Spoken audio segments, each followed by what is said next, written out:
Valley Sports West, the heart of the fan.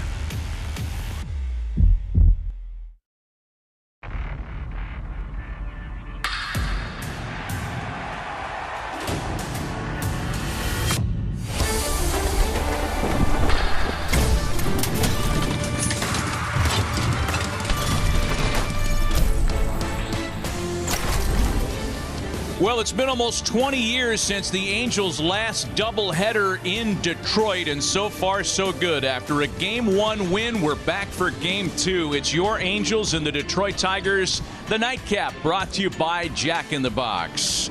The Cliff Notes from a brilliant opener today. Pair of home runs for Taylor Ward. Big day for Hunter Renfroe. And, of course, Shohei Ohtani's first career complete game shutout. We welcome you back after a quick turnaround with Mark Gubicza, Erica West, and Matt Vasgersian.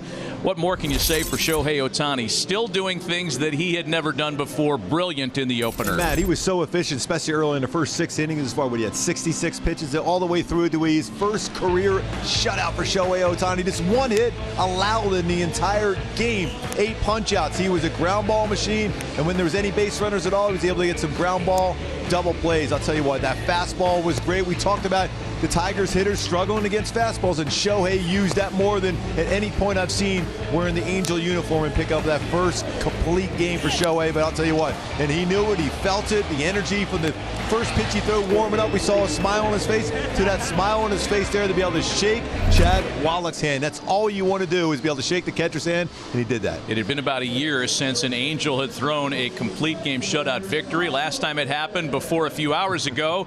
It was the guy that's on the mound for Game 2, Patrick Sandoval. Last summer, brilliant here in Motown, a complete game 4-hit shutout. Struck out 9, didn't walk any in August of 22. He threw the ball incredibly well in that game. Even coming last time out for Patrick Sandoval. In his career, he's got a 1.83 ERA against the Tigers, and you see how pumped up he was on that one. I expect him to do something special here in Game 2 with this doubleheader. The Angels are playing well. That middle part of the lineup is some damage. Moustakas, you mentioned Renfroe, Taylor Ward, Rengifo continues, and Moniak, another hit, 16-game history. That's right. The win in Game 1 whittled the Angels' wild card deficit down to 3.5 games. If they sweep this doubleheader, they go to bed tonight just 3 back of an AL wild card spot. It's Game 2 up next. Angels and Tigers right after this. He set the tone with his first career complete game shutout, 8 strikeouts, only 4 base runners allowed to the Tigers, 1 man getting only as far as second base. Ohtani in complete control, and on the other side of the scorecard, Taylor Ward with homers to both right and left field. A couple of big hits for Hunter Renfroe. More action off the bats of guys like Moniak and Moustakas. And it's a halo machine that is running at a very high level this afternoon. 1/2 game closer to a wild card spot. The Angels starting play for Game 2. 3.5 back. All the teams they're trying to run down are idle today. Again, only 5 games on the Major League schedule this afternoon. And the Angels and Tigers are participating in 2 of those. So, as we take a look at the Theodore Robbins Ford Angels starting lineup for Game 2, it's a lineup that's accounted for an American League best 157 home runs. And Zach Neto's back atop the card, batting number 1 at shortstop. Ohtani and Moniak follow. Ward, Moustakas, Matt Theisel catching bat number Bar, and Rengifo rounded out against a former first-rounder who's been very good after starting the season on the IL. He is right-hander Matt Manning. Yeah, 91-96 with his fastball, about 48%. He'll throw a slider, curveball, and changeup. My go-to is to have success to be able to get this second game of the doubleheader here today and win all 3 here in Detroit. Is he got to get that sweet spot on his fastball. It's just a 250 batting average, though. He's allowed 3 of his 4 home runs versus and on his fastball. Make sure those breaking balls are strikes. He gets a lot of chases and swing and misses out of the zone with his slider and curveball. Well, Zach Neto was hoping to be back for Game 1 of this series on Tuesday night, and after working out and then finding his name on the lineup card at 3 o'clock, he was removed, a late scratch, as Phil Nevin and the coaching staff, training staff wanted to get him an additional what turned into day and a half before coming back after the cranky back sidelined him. So Zach ready to go, Matt Manning ready to go. Good to have you with us for game 2 of this doubleheader as the Angels look to finish off a 3-game sweep, and we're underway here at Comerica Park. They're hacking at the first pitch.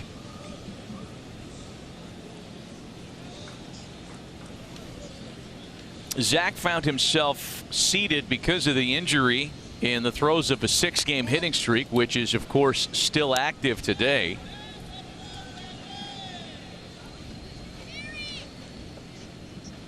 "21 games lost after the oblique strain, came back on July 14th, and then some time on the day-to-day list, and there's a strike from Manning to make it a ball and 2 strikes now. Manning, like Lorenzen, although Lorenzen had 7 strikeouts in game 1, not a big strikeout guy. Just 25 strikeouts in 36 2/3 innings pitched. And a strikeout starts his afternoon. And the defense behind Manning, because he's always going to have that baseball put in play with not a lot of strikeouts. You got Vierling out in center field in game 2. McKinstry in left field. Carpenter DH the first 2 games out in right field. Short Baez, Banez, Torkelson, and Rogers. Well, that power and arm behind the plate. So here's Ohtani. Over 100 pitches, complete game shutout, one that wrapped up less than an hour ago, and Shohei is back out there for the nightcap. That's the thing that's amazing about Shohei Ohtani. You know, he said right away, I want to be back out there, and here he is.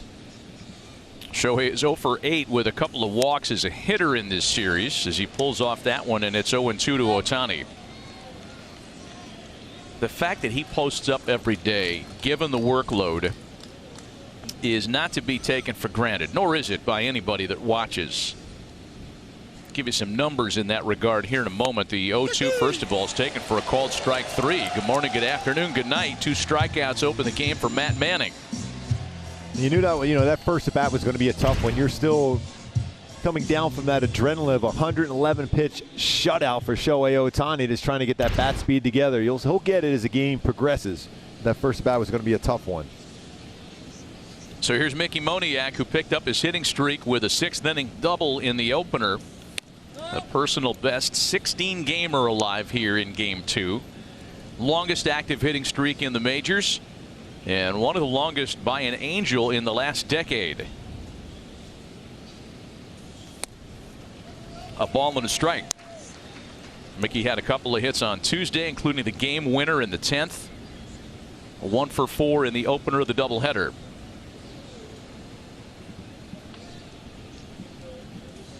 I want to get back to that Ohtani note before it slips out of my brain, because we're all on numbers overload here. just a few. Like 35 minutes between games. So since 2021, I beg your pardon, Ohtani's AL MVP year, the Angels have played in a total of 426 games. Ohtani has been in 415 of those.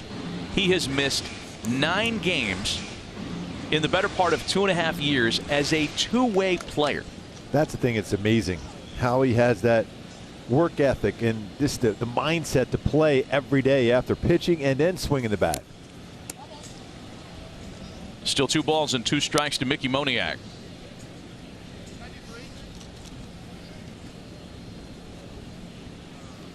There have only been 7 players in the game that have played in more than Ohtani since the start of the 2021 season. And again, he's doing it on both sides of the scorecard. Next 2-2 pitch to Mickey, misses to fill the count at 3-2, and Manning thought he had struck out the side. Just a little bit off the corner. Just a little bit off the shadow.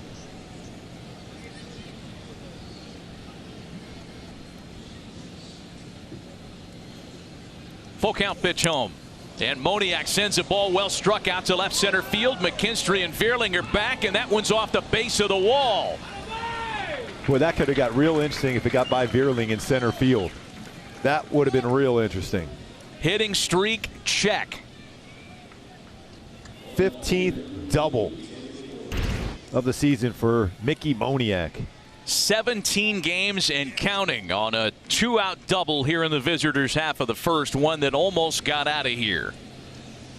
And if he's not backing up Vierling, that is going to be a potential inside the park home run. And now Taylor Ward, who homered twice in the opener. Both of the homers came against the left-hander Zach Logue, one to left, a 2-run shot, and then a solo homer the other way to kind of put things out of reach. Well, that was a hittable hanging slider first pitch too, and Taylor Ward just missed that one. Behind 0-2. For Matt Manning, by the way, his last assignment was a rain-shortened affair on Saturday against San Diego right here at home for him. He went 2 innings, allowed a hit, struck out 2, and then the rain came and his night was done. Ended up with a no decision in a game that really got away from the Tigers, a 14-3 loss for them that day. 25-year-old right-hander set. Runner at second with 2 gone for the Angels. The 0-2 home is wrapped to shortstop. Baez there once again for the nightcap. And the 2-out double stays right there. Underway in game 2. Angels 0, Tigers coming to bat. The Detroit Tigers in his career again, as we went on the air and showed you a complete game for him. Last time he pitched in this ballpark last summer. And he'll look to finish out what could be a very good day and a very good start to a road trip for the Angels. Take a look at the lineup that he'll face in game 2 of the doubleheader. This is how A.J. Hinch pens it for the Tigers. Andy Ibanez will make his first start of the series at second base, batting second. And the DH for game 2 will be Miguel Cabrera, batting number 7. First pitch of the day from Patrick Sandoval, misses off the plate. Matt Vierling opens things, 2 for 7 in the series so far, hitless against Shohei Ohtani in the opener. And it's 1 ball and 1 strike to Matt Vierling. And 2 fastballs in a row for Sandoval, like we saw a lot from Shohei in game 1. A lot of fastballs. 1-1 home is fouled away, and it's a ball and 2 strikes.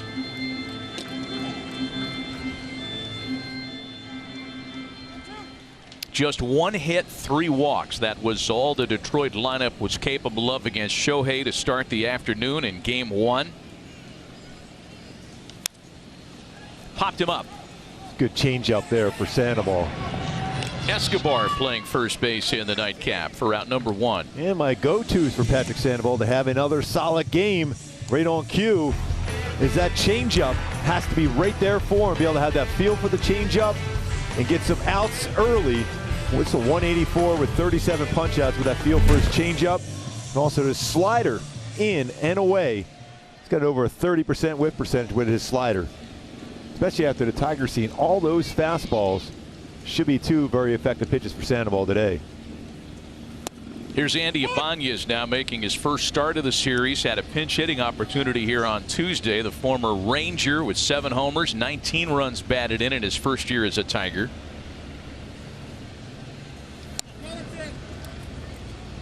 A ball and a strike to count to Andy Ibanez. Things are not completely swimming right now for the Texas Rangers, by the way. You know, when you look at the top of the division,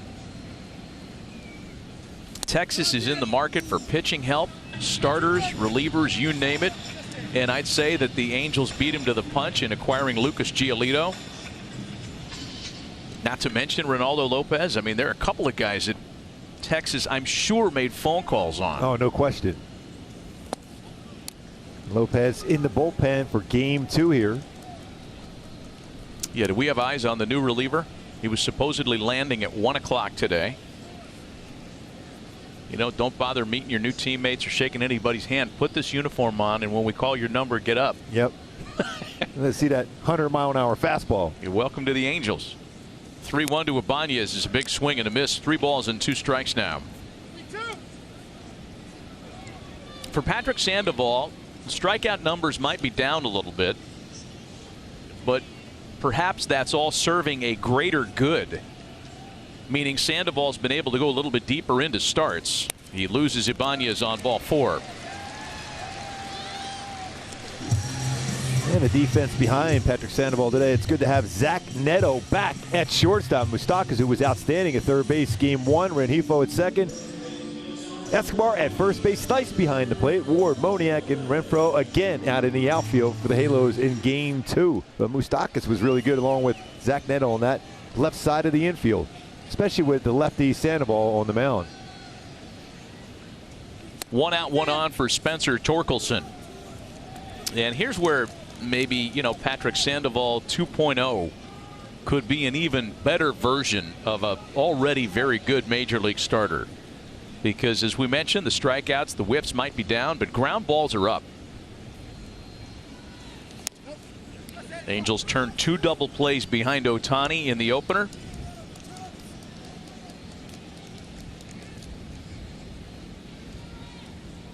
Both hit started at third base by Mike Moustakas.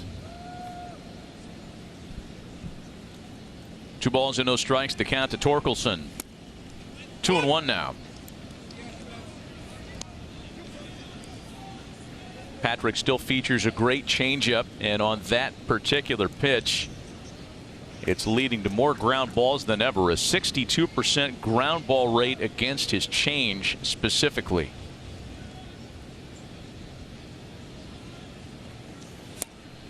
Fastball for Torkelson's in for a strike, and it's 2-2. Yeah, changeup away, fastball away here to even up the count at 2.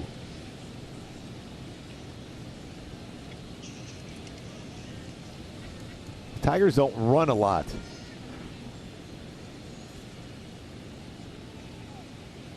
Ibanez stays put, and the 2-strike pitch is fouled away. It stays 2-2 on the former #1 overall draft pick. And often you see that both. There's 2 of them in the ballpark. Moniak out in center. 1-1, and Torkelson the same.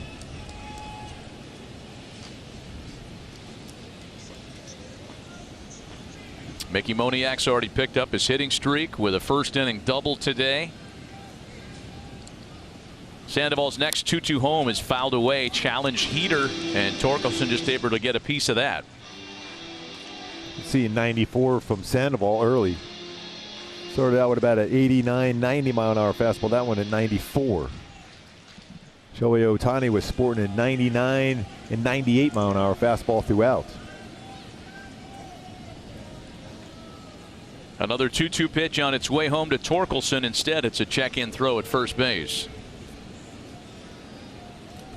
We talked about that game, that brilliant night that Sandoval had here at Comerica Park last August. That was just a 1-0 win for the Angels. There was no margin for error in that game. And all 4 hits that Sandoval allowed that night were singles.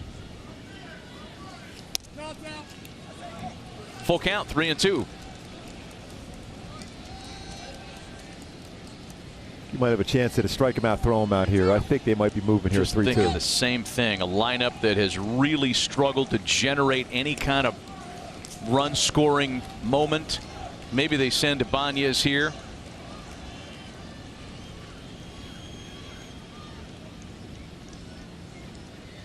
Here we go on a full count pitch home. Ibanez stays put, and there is ball 4 to Torkelson. So that pitch was in the strike zone. It's back-to-back 1-out walks.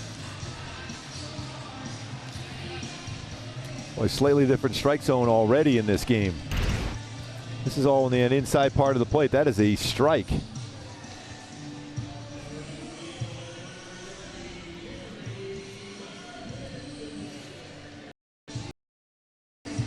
Umpire for the nightcap is Brennan Miller, and he was not in the rotation for the first game, but he's got the plate here for game 2, and now it's Kerry Carpenter, who had the only hit of the ball game against Ohtani in the opener. He takes a strike.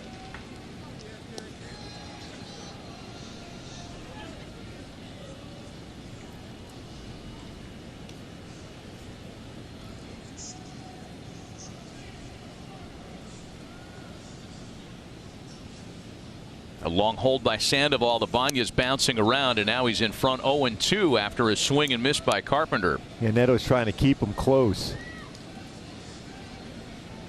One of those long look backs. You'd never know. These are the times where you might put on that pickoff throw to second base. It's got to be a timing play. Javi Baez waits on deck for Detroit. who have a couple of runners aboard without the benefit of a base hit. There's a foul ball off the end of the bat. That's an emergency hack by Carpenter just to try to stay alive in the count. You know, we talked earlier about Sandoval going a little deeper into starts, and you know, for any starting pitcher, you know better than anybody, Gooby, that length is so important. Minimizing bullpen innings, giving your team a better chance, that is. For Sandoval, it is particularly telling when he goes at least 5 innings. His ERA is 2.85. On nights when he fails to pitch at least 5, the ERA swells up to 6.77. That's all stands to reason, right? If you're going to exit quickly, it's usually not going to be a good night for you. And part of it is because sometimes he gets a little bit wild, and that's what you want to try to avoid. He's got a couple walks here. He would love that ground ball at somebody right now. A one-hopper for Neto, who makes a great play. Throw to second, and they do turn the double play. Great work by Neto, leaning to his right, not only to gather in the line drive, but after a bobble when he attempted to get it out of his glove, kept his cool and is able to turn in the Tigers' half of the first.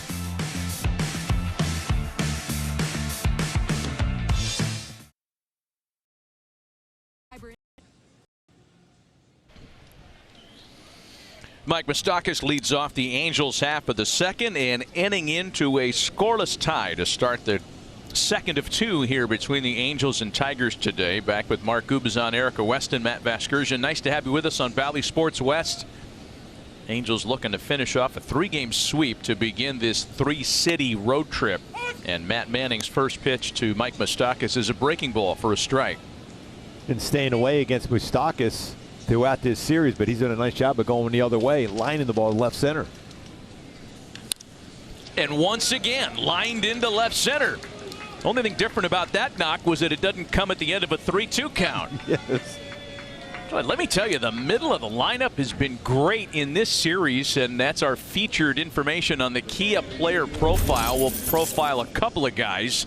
Ward, Moustakas, Renfroe, 3 to be specific. The heart of the order, 7 for 12 in the opener. A couple of homers and plenty of damage. 5 runs scored, too. Here's Matt Thaiss now, who takes a breaking ball for a strike.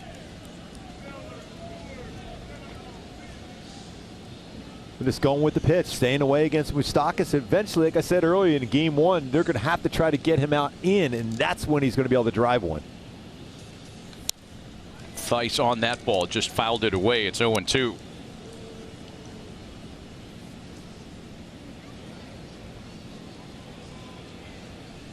Chad Wallach caught the opener, had a base hit. He was fantastic behind the plate working with Shohei Ohtani. They were in a rhythm. And Thaiss with a swing and a miss, one gone for Manning. And even go back to that game, remember when Shohei had that walk in the 1 inning? He went right out to him, and right away a 3-pitch strikeout.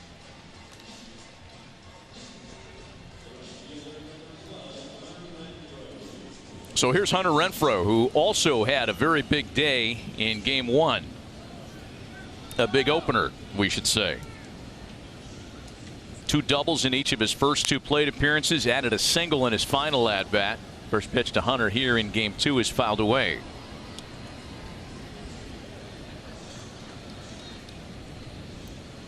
And he did a nice job even staying on some sliders too, game 1. Yeah, that base hit in his last plate appearance came on a breaking ball that he stayed on nicely and hit back up the middle.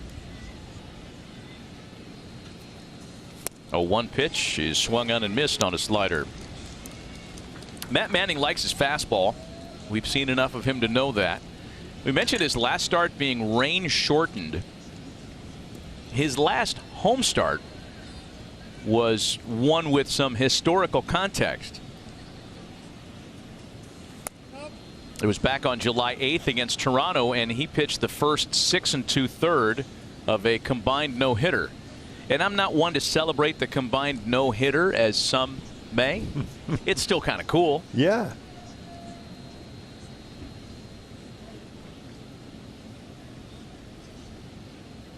A long hold to 1-2 to Renfroe. Another breaking ball popped him up.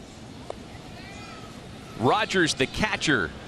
Oh, nobody calls the ball. You're at 10 feet, Maverick. Call the ball. That was a communication breakdown. Wow. Requesting to fly the tower. Request denied, Maverick. You're at 10 feet. Call the ball. Two dudes looking at each other. Short was there. Rogers was there. Doink. Not a bad idea for Short to stop because Rogers is a big guy. You don't want to run into him. Now a homer. But the bottom line is he's throwing 2 extra pitches already because of that. Now 1 out of the zone, and this next one to Hunter Renfroe.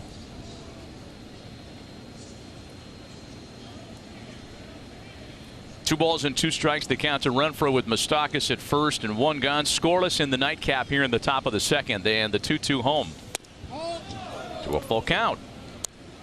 That's the frustrating thing too. You're a young pitcher too. They're still keeping an eye on him as far as pitch counts going. And you have a pop-up, you're thinking that's an easy second out. Instead, you got to throw at least 3 more pitches here to Renfroe. And on the next one, Hunter pops it up. Let's see who asserts themselves this time. Torkelson, loud. We're not going to let 2 of those bounce. No.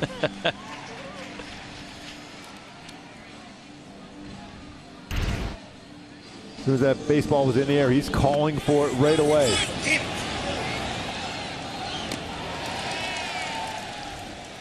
Well, that's a guy that's used to playing a corner infield spot, right? Zach Short is a utility player, and he's out there at third base and probably deferred to his catcher at a moment when he should not have chosen that.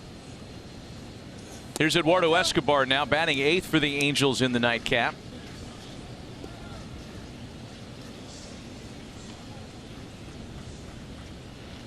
Escobar idled in game 1. He's got good memories of this ballpark. Something we haven't talked about yet. Made his big league debut here. His first hit came here. Pinch hitting against Justin Verlander. That'll make you feel good, future Hall of Famer. I would imagine.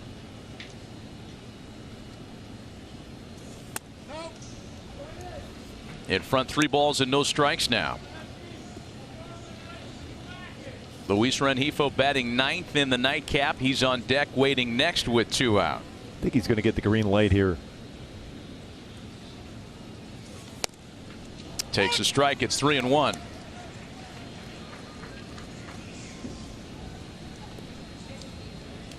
Escobar started at first base in game 1 of the series, collected a couple of hits and an RBI in the 7-6 extra innings win on Tuesday. Boy, there's a lot of room down that right field line if he can turn on one. 3-1 home, and that misses for ball 4. And our Hyundai key for the game today. We're going Stevie Wonder. Signed, sealed, and delivered. Like that choice a lot. Yes. See if the offense can get it rolling here and deliver a sweep today in the doubleheader and the sweep of the series.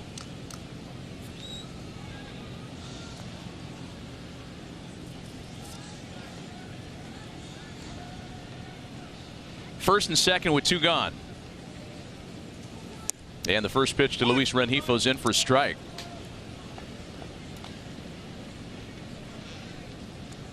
Both these pitchers seem to like to throw the first pitch curveballs.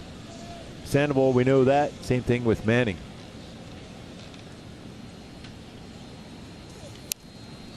Strikes me you could do an entire season's worth of Hyundai keys to the game only with Stevie Wonder and never run out of material. No doubt. That was a tough one. I was trying to think of that. I'm thinking, you know what? I just had a good feeling about game 1. So I had to go with this one there. Just deliver that sweep. Like it. I thought you'd go fingertips part 2 since we're in the second of a doubleheader. Top of the order waiting next for the Angels. And a fastball stays high, ball and 2 strikes on Rengifo, who also has enjoyed a pretty good series here. 2 hits, including an RBI triple on Tuesday.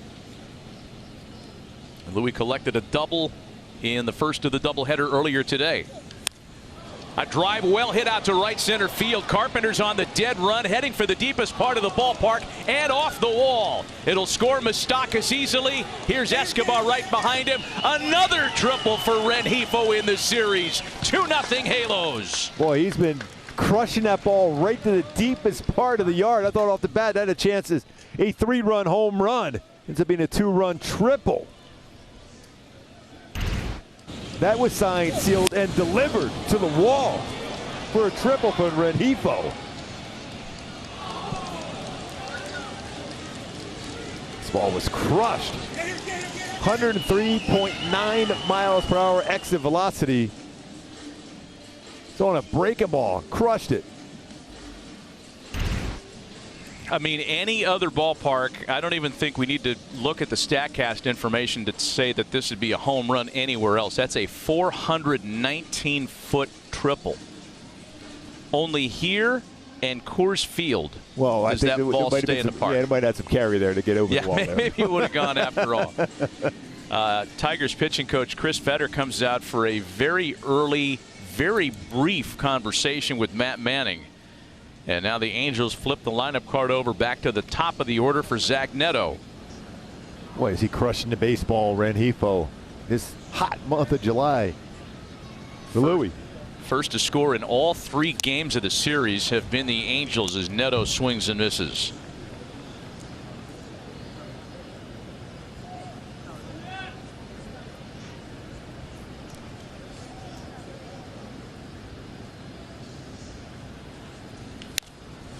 Zach sends that out to shallow center field. Veerling coming on. He won't get there. Rengifo scores. 3-0 Angels.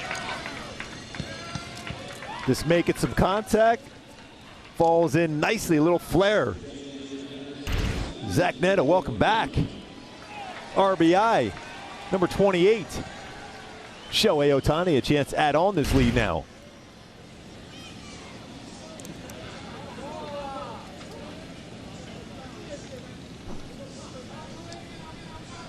Shohei looking for his first hit of the series. A 3-run rally here in the second inning for the Angels.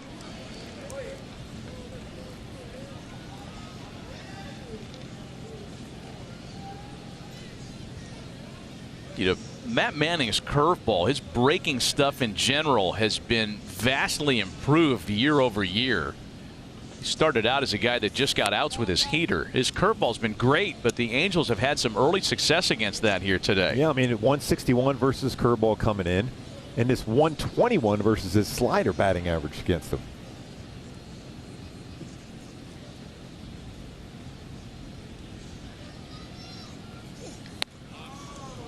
Two balls and a strike to count to Ohtani. It's a high curveball, and Shohei Ohtani's got a lot of power against breaking pitches. Especially after pitching a 9-inning game, you'd love to have that slow curveball to be able to speed up the bat and be able to drive it. Hard fastballs will be tougher for him today.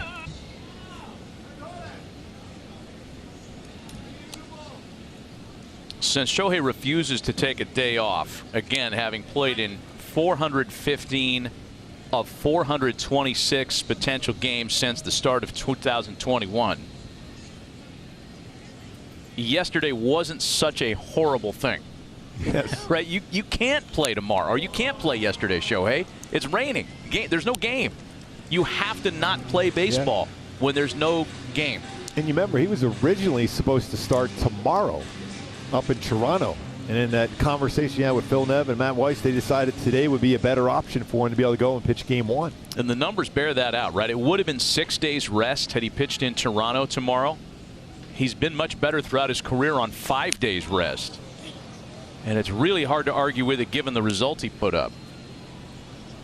Still 2 balls and 2 strikes to Ohtani.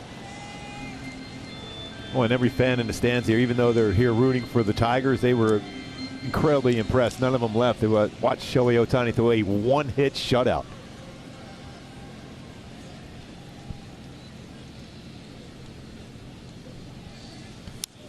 When Cecil Fielder came to the Tigers after dominating in Japan, I forget which sports writer came up with the line. Mitch Albom, one of the local sports writers, said that he was the only Japanese import to ever be cheered in Detroit, making the automotive industry reference, right?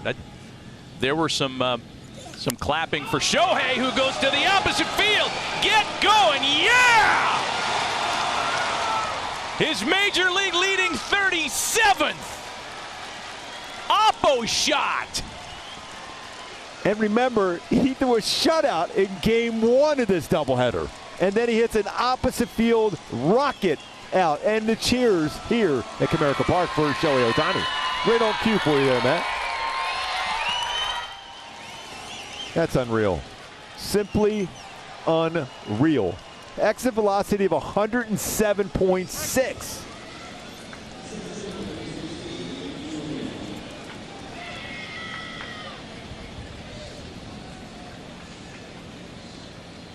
Here's Mickey Moniak now. Any of the baseball writers want to continue writing stories about potential trade targets for Shohei Ohtani? Put all those right in your delete folder. Moniak into the gap. Closed by McKinstry on a fine running catch. However, 8 halos bat in the second inning. They get on the board 5 times. 2-run triple for Rengifo, RBI single for Zach Neto, and a 2-run homer for Shohei Ohtani. 5-0 Angels.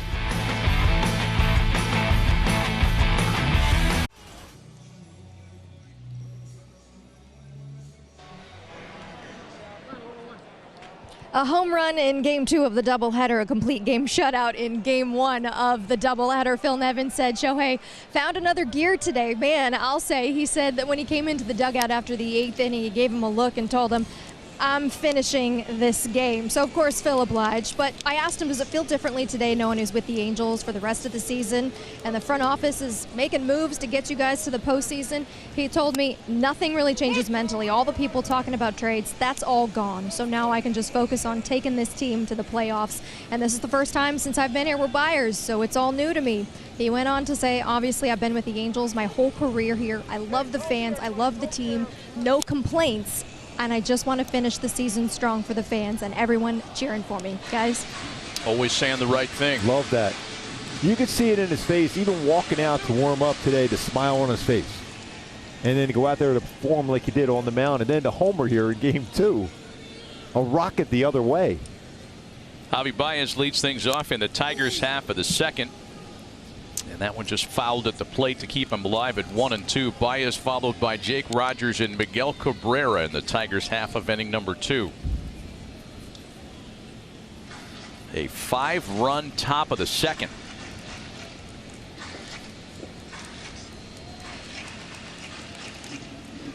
This is a great swing by Rengifo, too, for a 2-run triple. Neto base hit, and then Shohei with a rocket out. Still the ball and 2 strikes on Baez. So Patrick Sandoval in his first inning this afternoon walked a pair with 1 away and then got Kerry Carpenter to hit the line drive to Neto that turned into an inning-ending double play.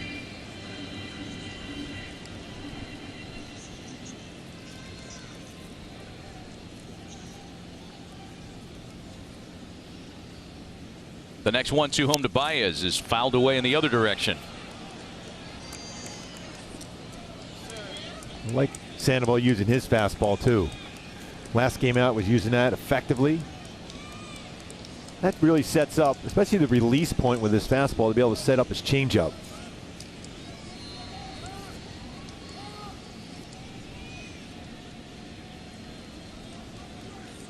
One-two home.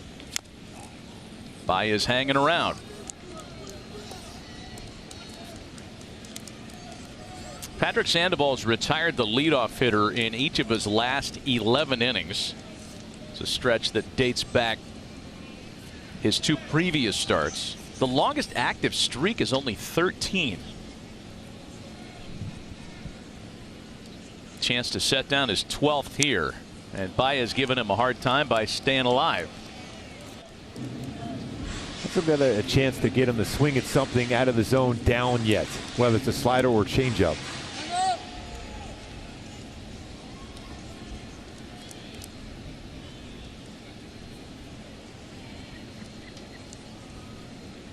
Catcher Jake Rogers waits on deck. He too, like Moniak, trying to extend a hitting streak. Mickey's already done it.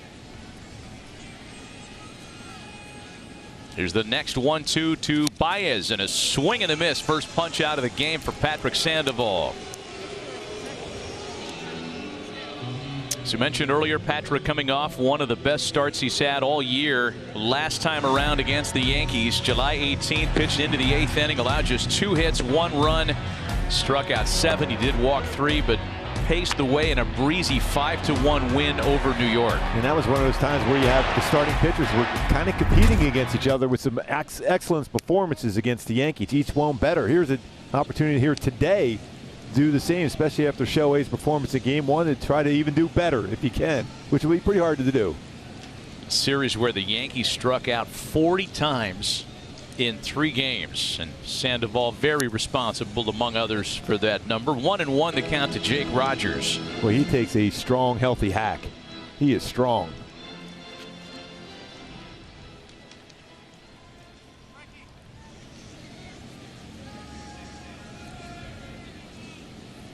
Trying to extend a career best 9-game hitting streak here this afternoon. Sandoval's 1-1 is swung on and fouled away. This feels like the way he has his hands set up, he's looking middle in. That's why you would think he would have a tough time with Sandoval's changeup if he could start that on the outside corner, just have it fade off the plate.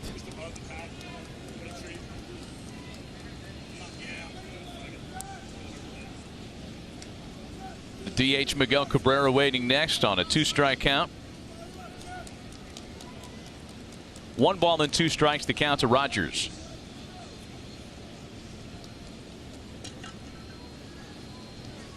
And Sandoval strikes out back-to-back hitters to open the bottom of the second.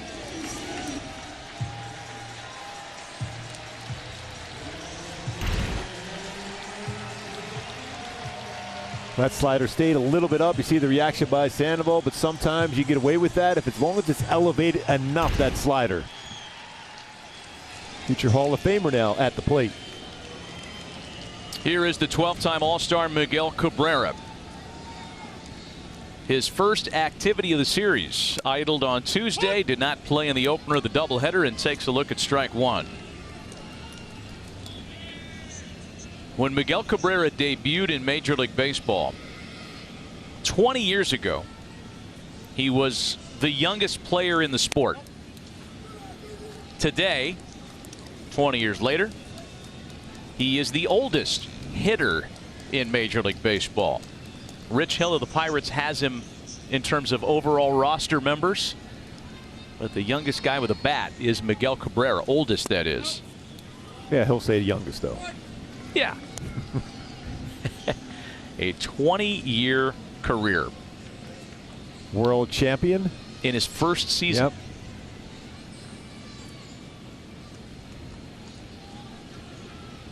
Two-one home to the 2-time MVP. Checked his swing, and at first they appeal and say that he went around. It's the crew chief Mark Carlson out there, who doesn't care about anybody's resume. No, he did the Adrian Beltre, his point down there. It looked like he went. Pretty close. Looked like he might have crossed the plate. 500 career home runs, 3,000 hits. World champ.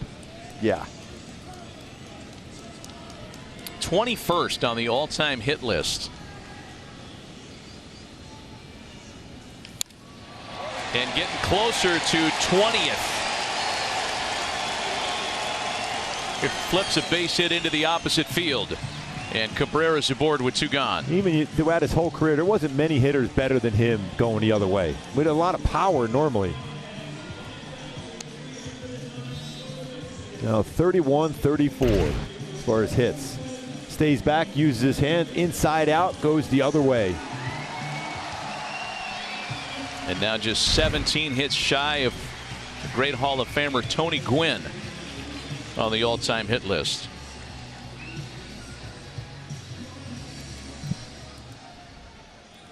Here's Zach McKinstry now with a man on and 2 away.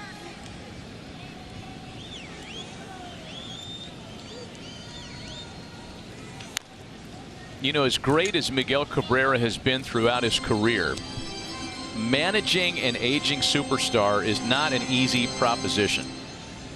And I'm sure in an honest moment, A.J. Hinch would talk about the challenges. Look, they only play Cabrera once a series. You never want to be the guy on whom a star falls on your watch, right?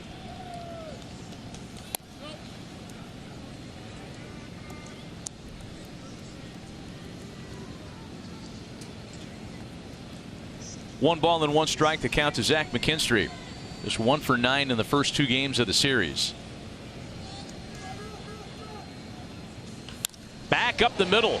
Neto gets a glove on it. What a play! Welcome back, Zach Neto. Hopefully he's okay on that play there. Full extension on that dive. You remember the back. What a play by Neto. And what a difference maker the rookie shortstop has been.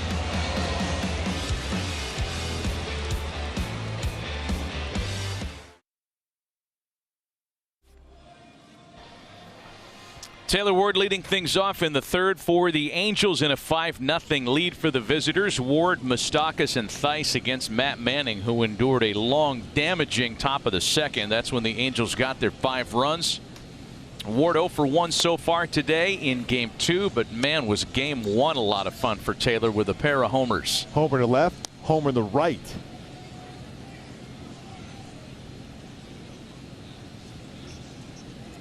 Between him and Rengifo, they have been on fire in July.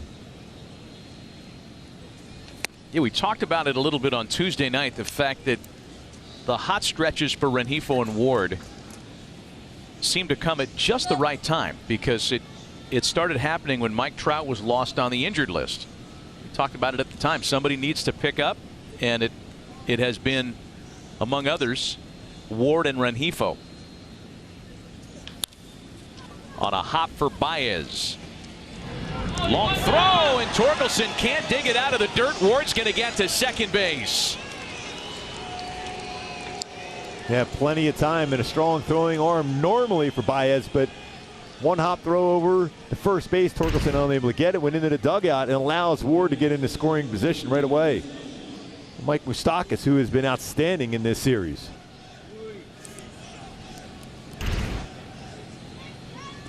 And Baez hearing it a little bit from the crowd here. Ward gets to second. Boy, the first game opened on an error by the second baseman, Zach Short. An early error here. And Ward off second base now for Moustakas, who's been great in this series. First ball swing and a pop-up. Long run for McKinstry. Short's out there from third to make the catch, and there's one away.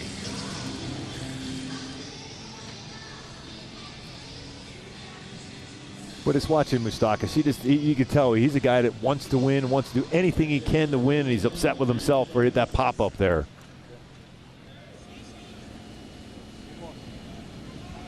Even though that first at bat, a line drive to left center. Really good Game 1. Guy's a winner. Here's Matt Theis now, a strikeout victim in his first try. On the first pitch, a one-hopper for Ibanez. Good play to his left to get the out. Ward to third with 2 gone. Saved the run on that one.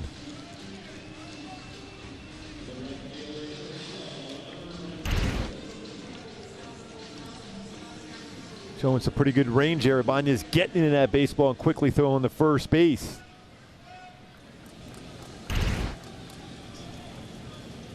Here's Hunter Renfroe now. Fouled out to first base in his first at-bat. Runner at third with 2 gone. Yeah, Matt Manning has to feel a little bit snake bit by the Angels.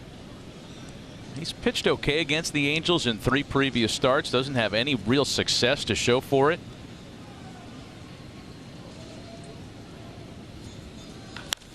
That's yanked foul. So he went slider then curveball. Nice play.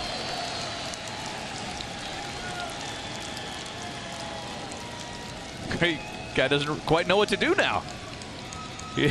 Nice job, young man. Yes. Bring the glove, make a play. Wasn't sure if he should bow or, you know, pouty peace sign for the social media.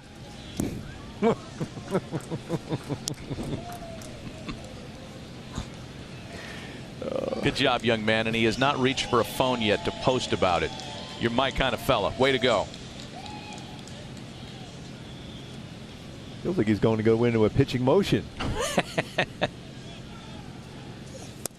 And a called strike 3 taken by Renfroe. That'll retire the side.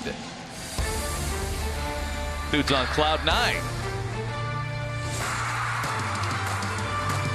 He'll get the bottom of the order to start things in the third. Zach Short followed by Matt Vierling and Andy Ibanez. 5 runs on 5 hits for the Angels. All the damage coming in the top half of inning number 2. Slow breaking ball starts Short with a ball that misses in. And another first pitch curveball from Sandoval.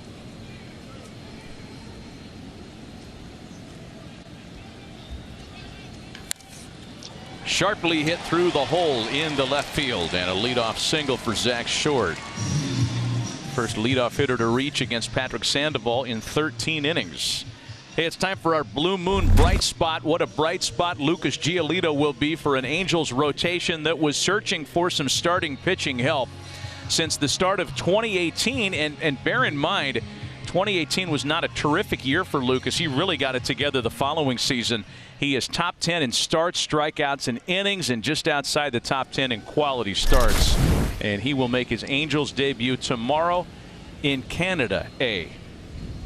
That plus changeup he will throw, especially against those aggressive hitters for the Jays. They hit fastballs very well. A little bit different than this Tigers lineup, but hit breaking balls a little bit better than fastballs.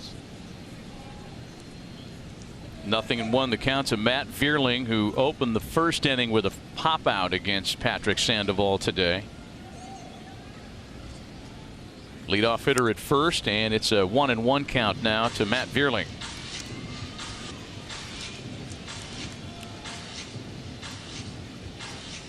Well, the Angels have had 3 double plays turned this afternoon already. 2 in Shohei's game and 1 on a line drive double play for Sandoval.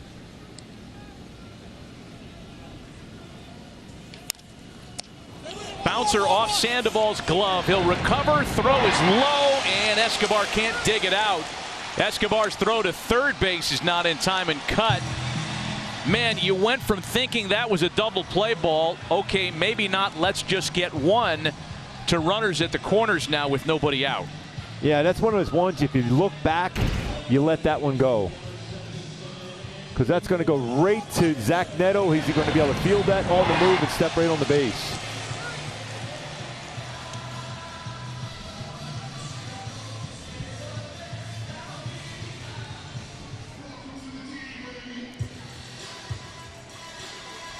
Will they get the out at first base on Vierling if Escobar is able to fish that out of the dirt? But again, Eduardo without a whole lot of experience at first base.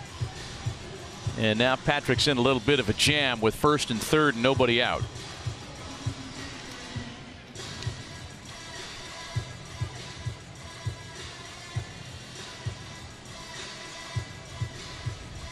Andy Ibanez drew a walk in his first at-bat.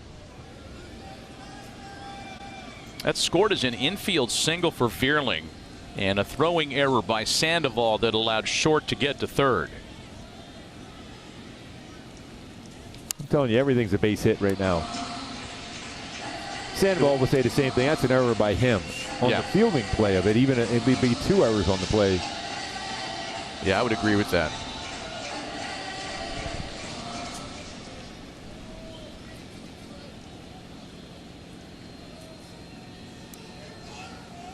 Oh, and 1 the count to Andy Ibanez. Make it 0-2. 2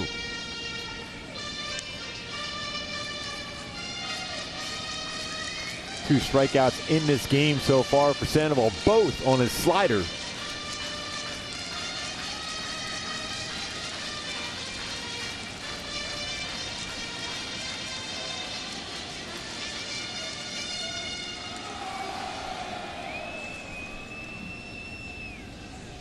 One of the few power threats in the Tigers lineup waits next. Spencer Torkelson on deck. First and third with nobody out.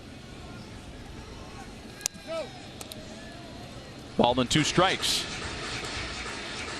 Overthrew his changeup. 52 pitches by Patrick Sandoval. We're only in the third with nobody out. It is a fresh and full bullpen, one that includes Ronaldo Lopez, whose plane landed at 1 o'clock, and we are assuming that Lopez is out there available. At least that's what Phil Nevin was counting on before the first game of the doubleheader. Zach White's the same thing as that 27th man in the roster of a doubleheader. Shohei Ohtani's complete game shutout in the first game allows for some wiggle room and plenty of available arms here in the nightcap.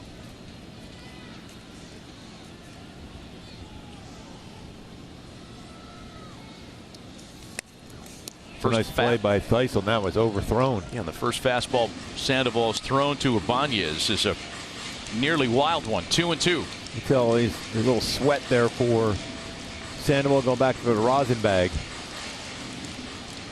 And with that pitch timer going, it's going to be really close here. Back-to-back sliders followed by 2 changeups, then the fastball that was wild. And the pitch home is sent high and deep into the corner in left and just foul. I felt that he rushed that. That's why, because he was down to 1 second on the pitch timer, so he rushed it. And that changeup was on the inner half, a very hittable pitch.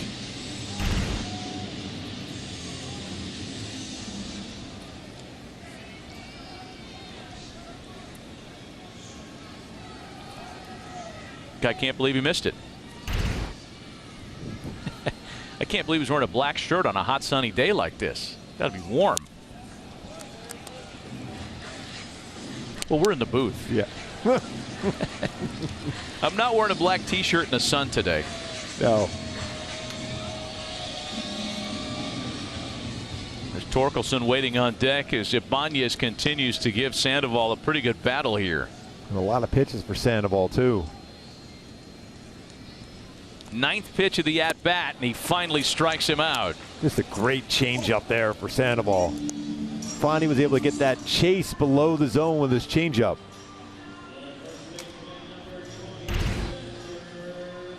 Turned that one over perfectly.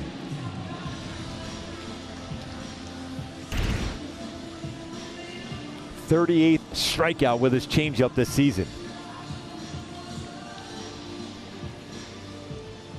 So now Torkelson, who is 1 for 7 with 3 walks in the series so far.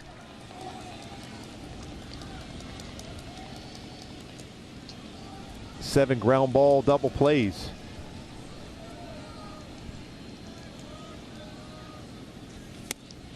What? 0-1 the count to the former #1 overall draft pick. We talked about this a little bit Tuesday. The fact that Spencer Torkelson just has not figured out Comerica Park yet. Career batting average in his home ballpark of under 200. 245 on the road. A ball and a strike. Place tried to bring that one back in the zone, but that was a baseball and a half off the corner.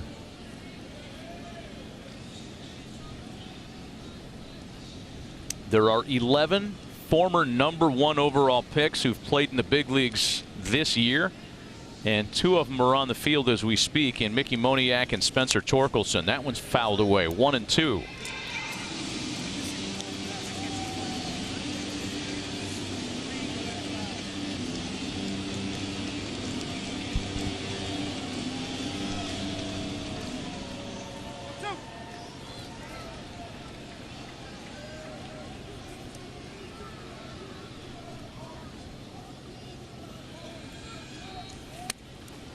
Another good block and stop by Matt Theis. Some of these near wild ones, Theis has done a pretty nice job going up to get. That saves a run. Yeah, that's looks like the pitch com went off the glove there too. What you're seeing right now for Sandoval, it's a warm afternoon right now, and he's sweating a lot. So the baseball is in the sweat on the hand area of Sandoval.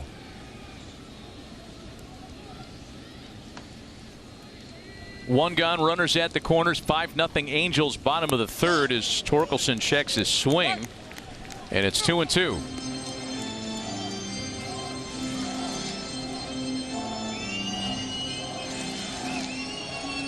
Sandoval's thrown 17 four-seamers, and we've seen some four-seamers thrown by Angels pitchers against this lineup for the Tigers. Only 8 of them strike zone.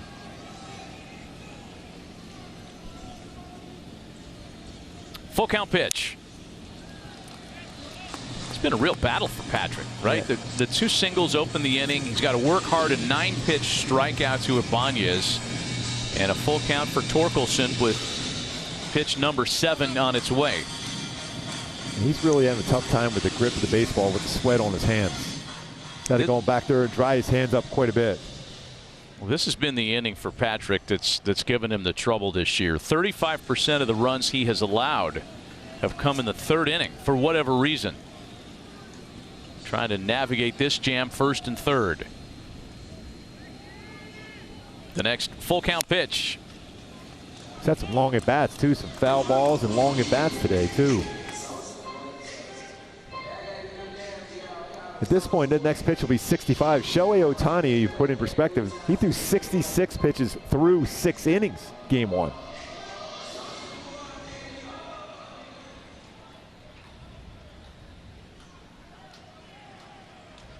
Pitch number 8 on its way to Torkelson. That one's in play for Moustakas, who will yield the run for the out.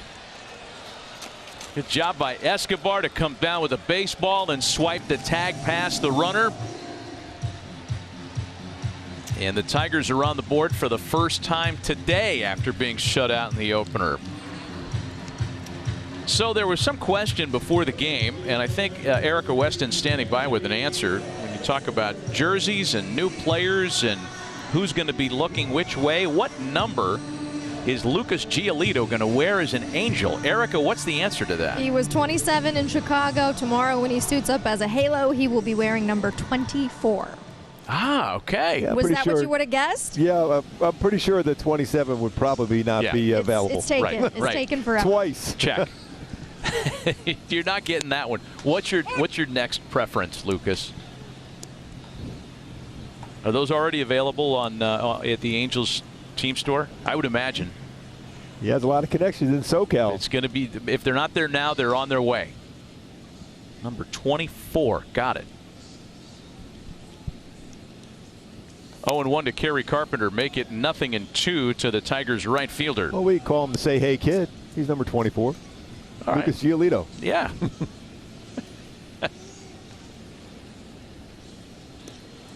I think Lucas had worn number 44 at one point in Chicago. Maybe it was just for a start or two.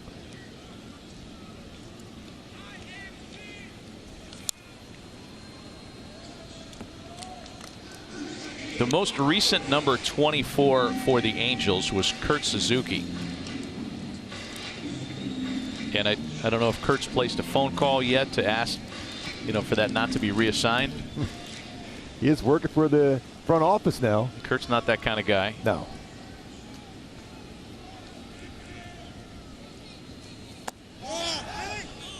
Did he check it? Yes, he did on the appeal, and it's 2-2 to Carpenter. Can I give you a brief history of number 24s for the Angels? Yes. I'll go back to Noe Ramirez. C.J. Cron wore number 24. Your guy Hank Conger. Danny Herron wore that number. He can't throw 87? Ricky wore that number for his half season as an Angel. Boy, a lot of pitches thrown for Sandoval. This might give us a chance to go through every player that's ever worn number 24 in Angels history. Starting with Art Fowler.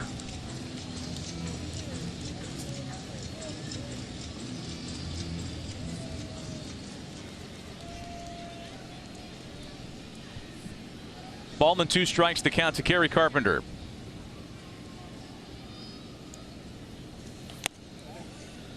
He's saying it hit him. And Brennan Miller says no, it did not. They're going to check it. They could check that one.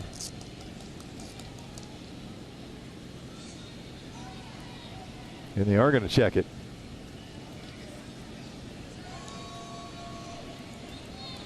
You almost feel like anytime they're going to check a potential hit by pitch, they're going to have. They're going to feel good about getting it.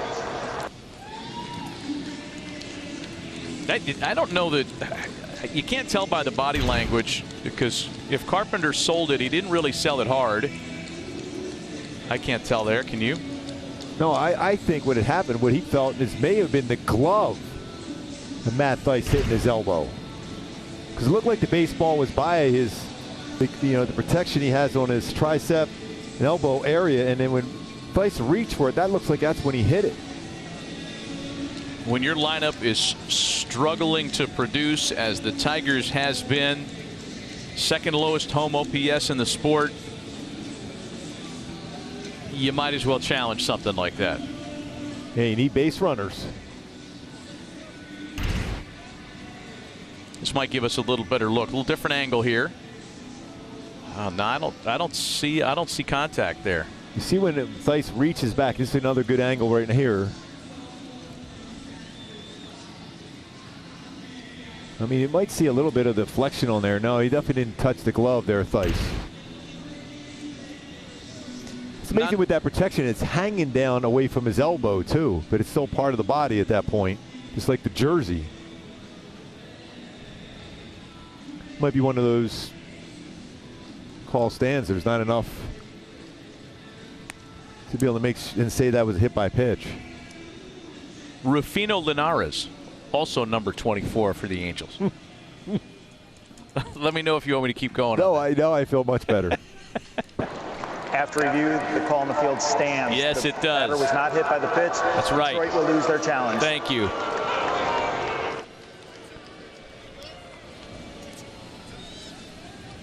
Thought Brennan Miller was going to jump in with, and Jack Hamilton also wore number 24 as an Angel. Back to you.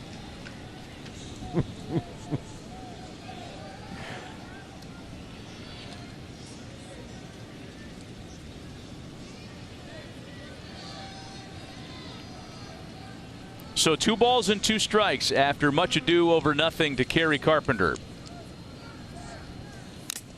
Oh no, home plate umpire got clipped on that one badly, man. Foul tip that I believe caught Brennan Miller in the mask. Oh, goodness.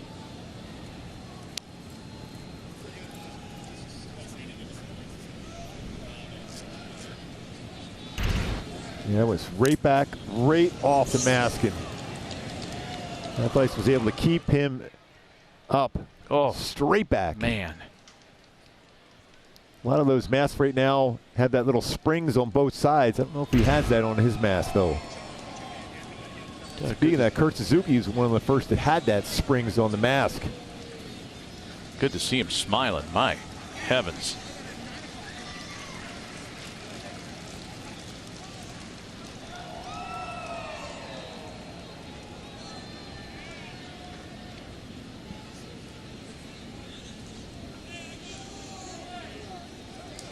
Home plate umpire will give himself a moment. Understandably so. So you want to be an umpire. Yeah.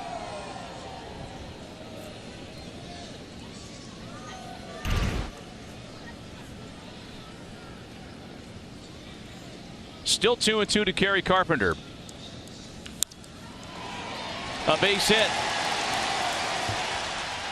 That will wave around a second Tigers run this inning. It's a 5-2 ball game. There's a lot happening in this inning, an inning where you think if everything was going well, you're putting up another 0. He went down and got that slider. It was down below the zone, but right back up the middle on it.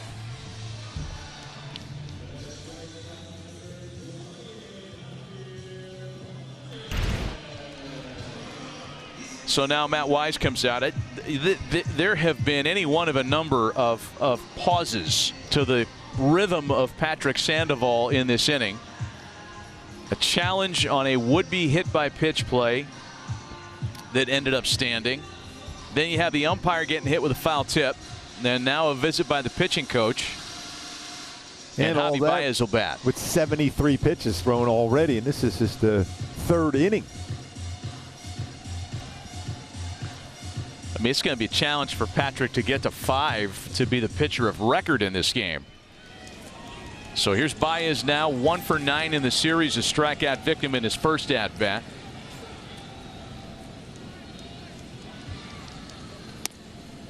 Oh, and 1 to Javi Baez. First pitch changeup.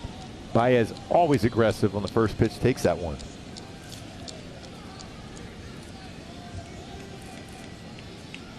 .30 pitches this inning for Patrick Sandoval. 1-1. Well, this is the guy you want to get out. You don't want to get any more damage going, especially with the power on deck in Rogers.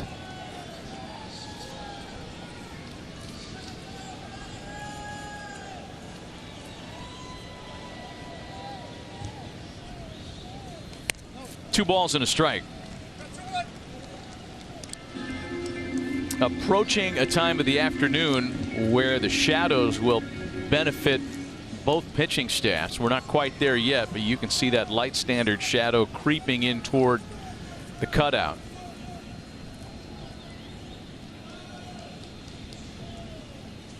One pitch to Baez is swatted out to shortstop. Neto goes the short way to put an end to a long inning. Tigers on the board for 2 at the end of 3, 5-2 Angels.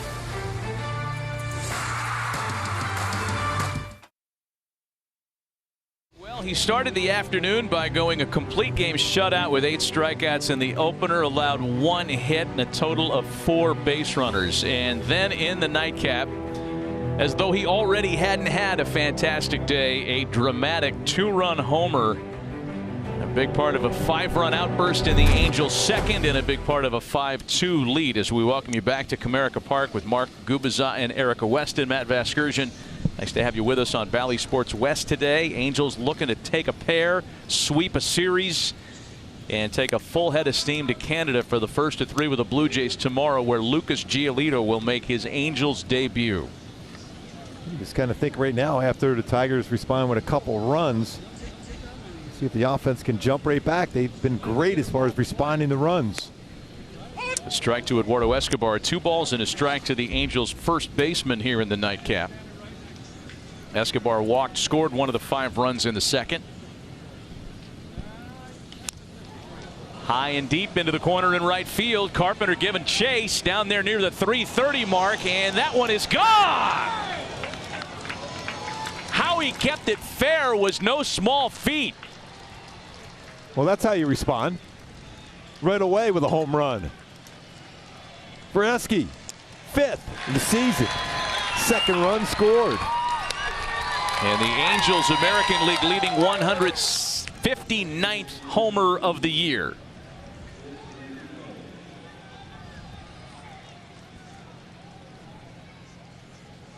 All boundary calls are reviewable by a crew chief review. There does not need to be a managerial challenge, but since the at-bat to Rengifo has already started, it appears the crew is confident that that was fair and gone. 4th homer of the day for the Angels. And a quick 0-2 count to Luis Rengifo, who has tripled in a pair of runs. And the 2 home runs hit weren't even as far as Escobar's triple. It went 411. The ball went 350 feet, home run. But Rengifo hits at 411 and gets a triple.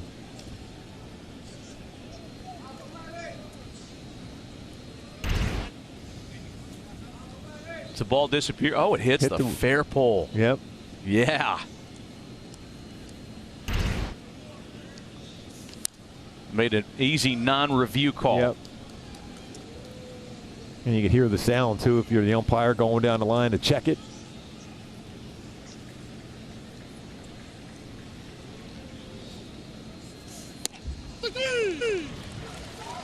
Rengifo rung up, 1 away.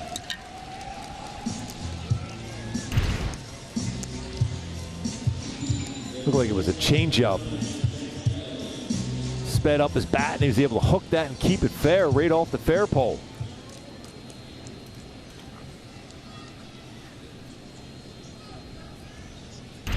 Back to the top of the order now, Zach Neto, who has an RBI single in 2 tries today. There's been only 1 year in franchise history, this is hard to believe, 1 year where the Angels led the American League in homers.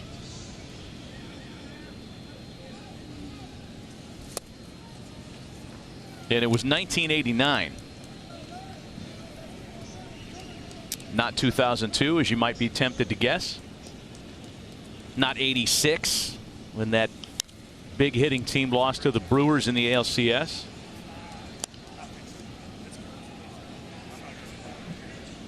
And I'm looking at the 1989 roster and who the leading damage makers were. It was really a balanced home run attack.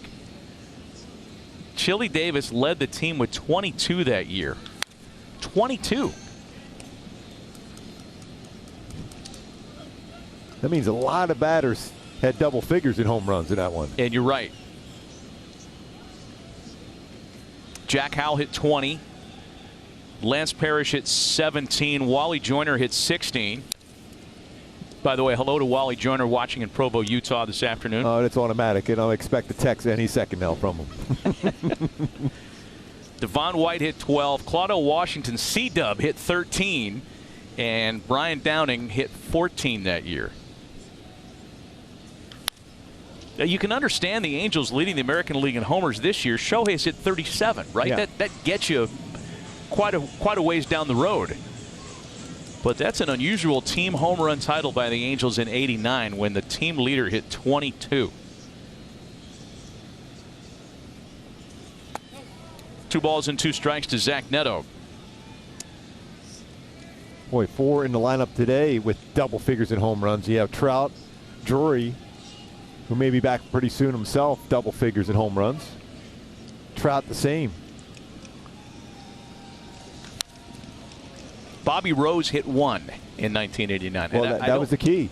That's right. I don't remember if '89 was before or after Bobby Rose went to Japan and had some good years. Do you remember or not? No.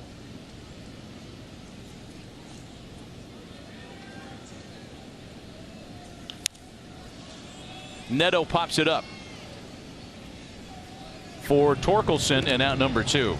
Shohei was looking at it. Neto fired that bat towards the dugout. Shohei wasn't all that far away from that.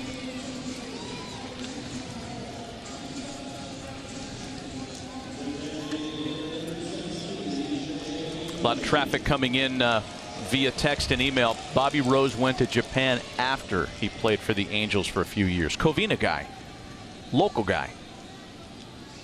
Here's Ohtani now with 2 gone.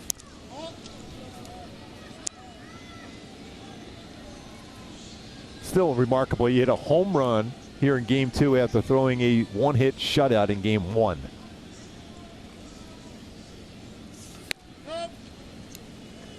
Holds off, and it's a 2 balls and no strike count to Ohtani. All the way from Japan just to see Shohei. Well, I mean, if you're going to pick one day to travel a long way to see him, you pick the right day, folks. Yeah.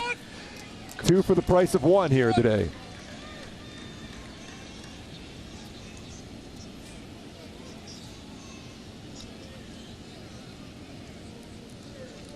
Two balls and a strike to Ohtani. Somehow able to check his swing that time. 3 balls and a strike. So he's got a couple pitches inside so far. That was a curveball. He had a fastball inside. Moniak on deck. Doubled his first at bat. Extend his hitting streak. 17. Oh, he got another one. Get going. Ohtani has done it again. Santa Maria. Complete game shutout. Check. 2 homers in the nightcap. Check. But he grabbed his side or back after the swing. That was a rocket out. Incredible Shohei. Just hope he's okay. I can't believe this. 2 home runs back to back. Unbelievable. That man threw a one-hit shutout in Game 1. What? Back-to-back home runs. We are not worthy. Mickey Moniak sends a fly ball to the left. We're running out of accolades, folks. An unbelievable day has gotten unbelievabler. The Shohei Show headlining in Motown.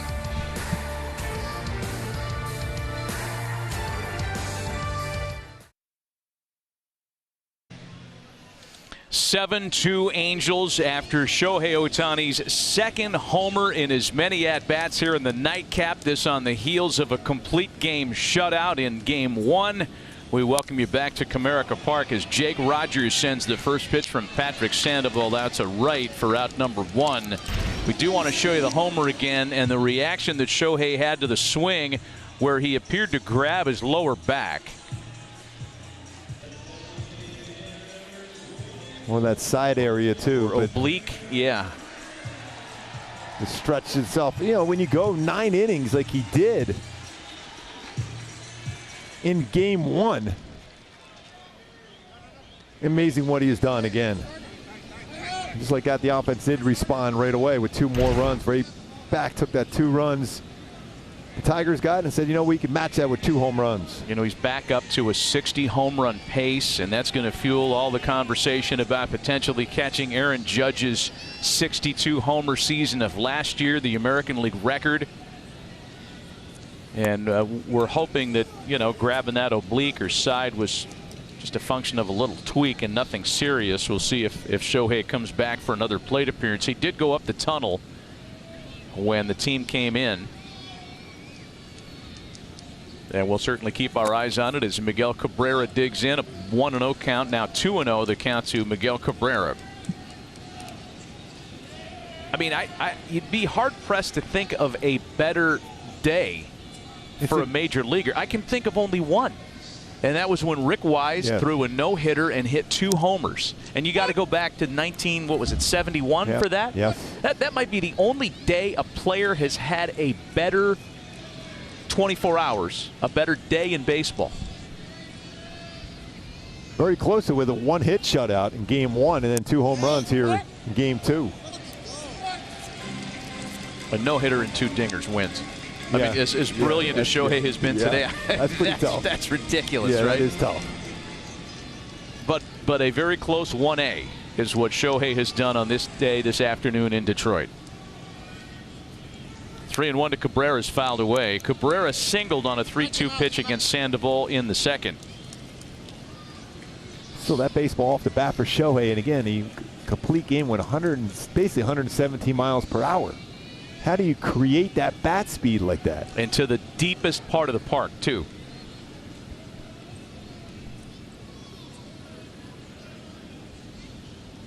So Sandoval with his 5-run lead back, and he strikes out Cabrera for out number 2. Gives us a chance to bring you a quick word from Hyundai. It's your journey. Own every mile in the Hyundai Tucson with America's best warranty.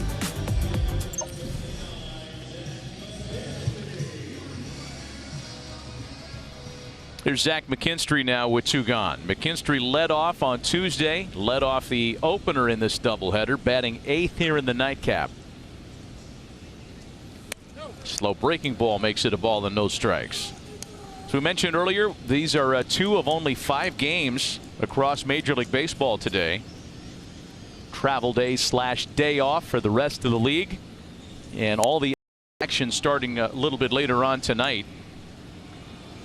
Only 1 American League game, and that's between Cleveland and the White Sox. Cleveland back to 500. They're 51-51. Kind of hard to figure out, too, huh? Trading their starting shortstop to the Dodgers yesterday.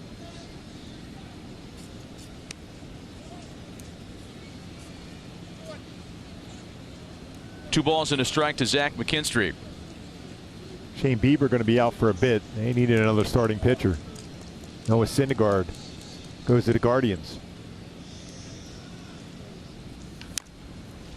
We asked Perry Manassian today before the game, just as kind of a league-wide feel, just a big-picture statement, if he thinks there's going to be more activity than at last year's deadline, less, commensurate. And his response was calculated and appropriate. He said it's hard to say. There's not a whole lot of targets out there, meaning players who are on the market in the last years of deals around whom there's a discussion that they could be had, right? Nobody's sure if the Cubs are going to separate themselves with Marcus Stroman and some of the guys that they have, their contracts are due. And now that Giolito's come to the Angels, and I think he was the biggest of the pitchers that was discussed, we're not sure who else is moving.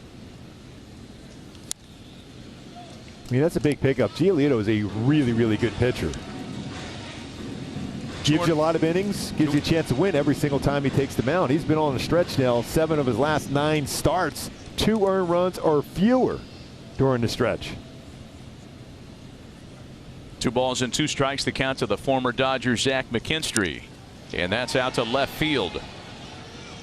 Ward's got it to retire the side. Patrick Sandoval sets down the Tigers in order for the first time this afternoon.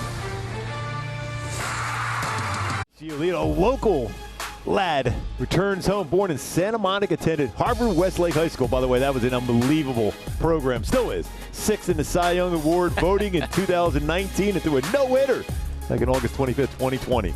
Believe me, I know that all too well, Harvard-Westlake. You know what else was an unbelievable program? Seinfeld. Yes. And Lucas Giolito's grandfather appeared in an episode of Seinfeld, most famously, something that they talked about a lot when Lucas was drafted as a first-rounder. Reporting for duty in Toronto and taking the ball tomorrow night. Meanwhile, a 7-2 lead for the Halos here. Matt Manning back to work, working against Taylor Ward. Ward, Moustakas, and Theis. 7 runs on 7 hits for the Angels. Couple of homers for Shohei Ohtani. No big deal. Ground ball to third for short. Makes a nice play and a very strong throw to retire Ward. Yeah, look at the pitches that Lucas Giolito will throw tomorrow night. Let's take a look at our play sense presented by Frontier. Fastball, 4-seamer, runs it upstairs at 92. Then he's got that great swing and miss changeup at 82. Fades that one down and away. Then he's really developed into a solid slider there at 86 miles an hour. All 3 of those pitches he can get a strikeout with. There's Mike Moustakas now. 1 for 2 so far in game 2 of the doubleheader. Mike's had a really good series and takes a look at strike 1. Yeah, for Lucas Giolito, who went through a lot of changes mechanically between 2018 and 19, the secret was a shorter arm path, and you hear so many pitchers talk about that. As Moustakas pops it up, the catcher Rogers has it for out number 2. Yeah, he had a longer throwing motion. I remember him so well at Harvard-Westlake. Even when he first signed and came up to the major league level with the Nationals, even though with the White Sox before going the drive line and having that shorter, more compact arm delivery.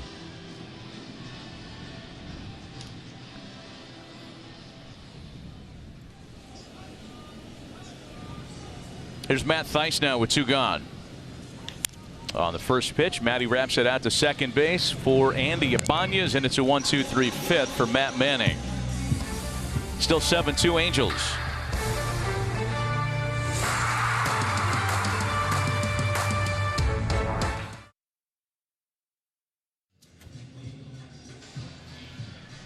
Shuffle for the duffel. Head to the Big A on Friday, August 4th. Angels take on the Mariners at 6:30. First 25,000 fans receive a Mike Trout duffel bag courtesy of SoCal Gas. Visit angels.com/promotions for more info. 7-2 Halos, bottom half of the 5th. Zach Short leads against Patrick Sandoval, coming off his first 1-2-3 inning of the day. And he's 0-2 to the Detroit second baseman. Now you have a little shadow effect in there now. The baseball out of the hand of Sandoval in the sunshine, then crosses the shadows in back to the sunshine at the plate.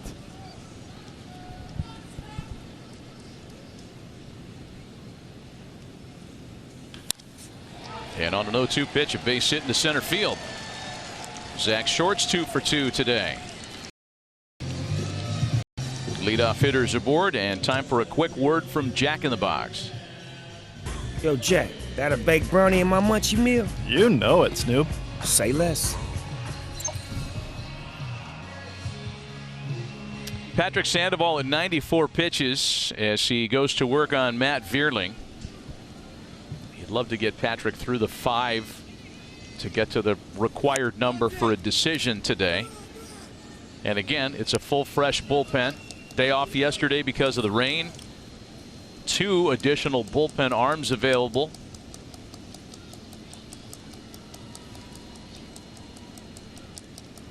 Ball and no strikes to Vierling. On the ground to third. Moustakas to Rengifo. Taylor made for 2. The double play. How often have you said that today, Matt? 5-4-3 double play. It's the 3rd time Moustakas has started a ground ball double play this afternoon. This doubleheader. Perfect changeup, end of the bat, like we showed earlier. The ground ball percentage up versus Sandoval's changeup, and gets 2 outs. That's a great Ernie Harwell would say, 2 for the price of 1. Very nice. Nice little homage to the longtime voice of the Tigers, Andy Ibanez, with a can of corn fly ball for Moniak. Leadoff single and nothing further. 5 complete. All Angels in the nightcap.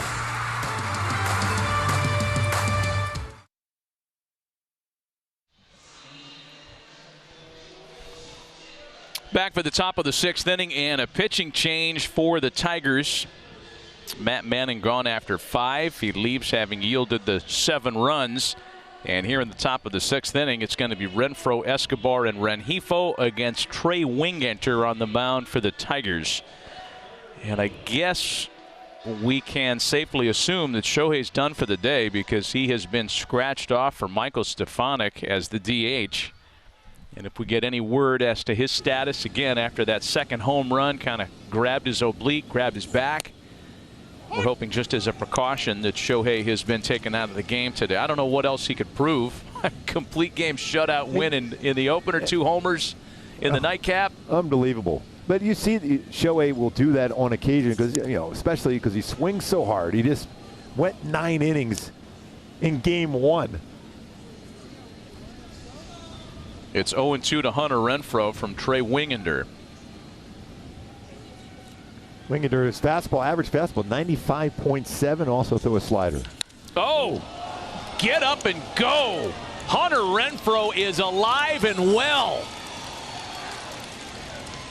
2 doubles in the opener, part of a 3-hit game. A homer here in the nightcap, and it's now 8-2 Halos. So 4 home runs hit today by the Halos. 4. No, 161. We talked about it in the opener. Perry Manassian told Gooby and I today before the game, I feel like a hot stretch for Hunter Renfroe is right around the corner. And he has taken a page right out of his April and May with a big doubleheader this afternoon. Yeah, that's 3 extra base hits today.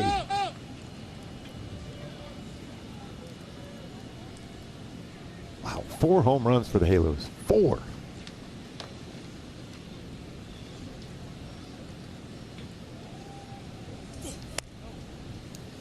Ball and a strike, the count to Eduardo Escobar.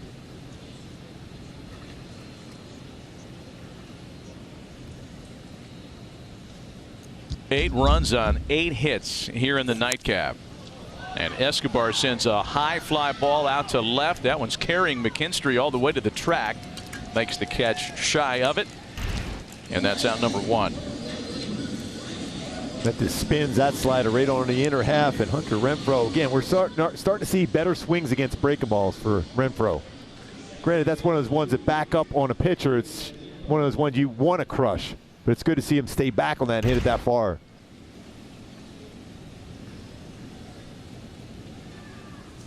Luis Rengifo on the first pitch, a sharply hit ground ball for Torkelson, and with the pitcher covering, there are 2 away.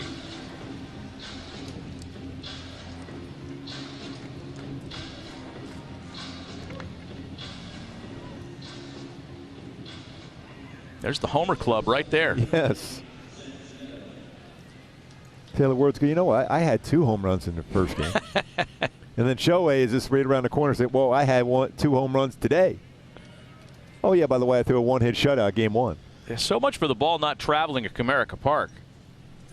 Here's Neto now. Zach's had a RBI single among his 3 at-bats in his return to the lineup today. How good is he being in the field, though, today? He's made some outstanding defensive plays at shortstop. Winginter's next pitch misses low, and it's 1-1.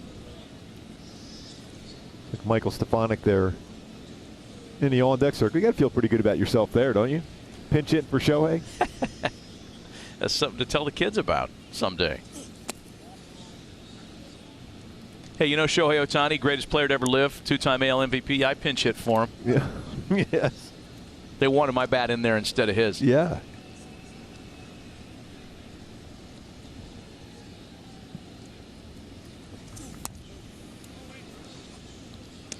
Remember, Stefanik had that big walk-off hit at home. Walked off that victory in the opener of the Yankee series a couple of Mondays ago. And a wave and a miss to make it 3-2 to Zach Neto. Boy, Trey Winginter's a guy who's been around, man. He has paid his dues. Drafted by the Mariners in 2012, decided to go to college at Auburn, and then came out by the Padres a couple of years later. 7 seasons in the minors. His 3-2 home to Neto is swung on and missed. One more on the Renfroe homer. 8-2 Angels.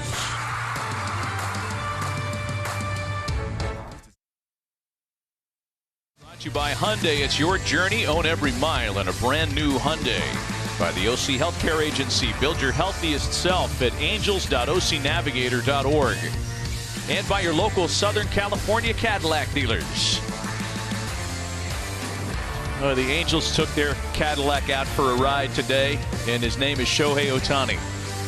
A luxury vehicle who in the first game of the doubleheader threw a complete game shutout with 8 punch-outs. Exploited the weakness of the Tigers hitters by utilizing his 4-seamer frequently, and in game 2, a pair of long homers. How do you hit one to left field and in right center like that after you just pitched a complete game? 111 pitches. The new pitcher for the Angels here in the 8th is right-hander Jacob Webb, the Riverside native, making his first appearance on the mound since the weekend against the Pirates. And misses to make it 2-0 on Spencer Torkelson.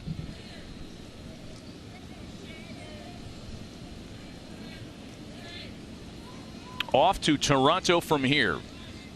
3-game series at Rogers Center that starts tomorrow.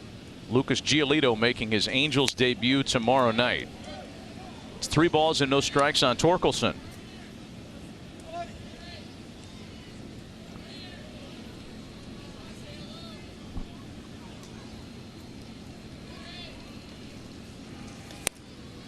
Three and 1.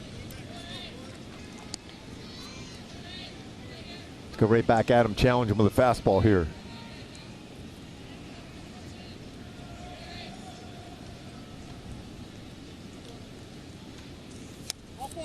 And there's ball 4. Torkelson's aboard to start the inning.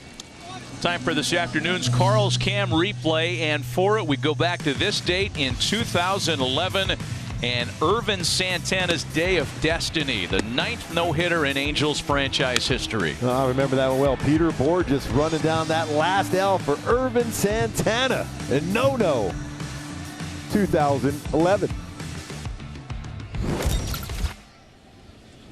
Here's Kerry Carpenter now after the leadoff walk, and Carpenter takes a look at strike 1.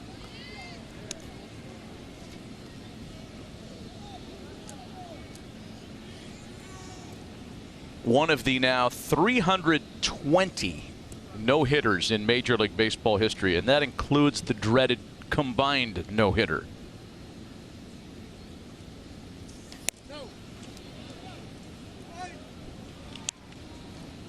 One to 1 the count to Kerry Carpenter.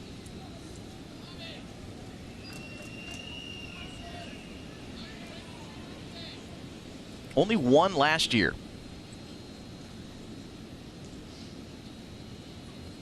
You know, it was a couple years ago. It seemed like it was a bunch of them early in the season. What was it, like 6 or 7? It feels like they come in bunches. You know, but who'd have thought on that day at Angel Stadium last May with our man Patty O'Neill Mike's side that would be the only no-hitter in the big leagues all year. And that was a crazy game. Reed Detmers just had 2 punch-outs in that game.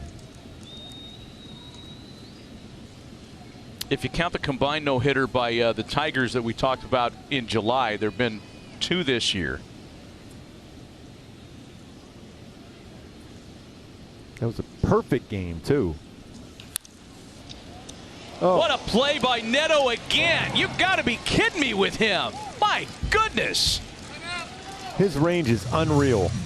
I mean, that was a rocket. It was by him into the outfield. He is unbelievable. And he was almost screened by the second base umpire. A slap shot.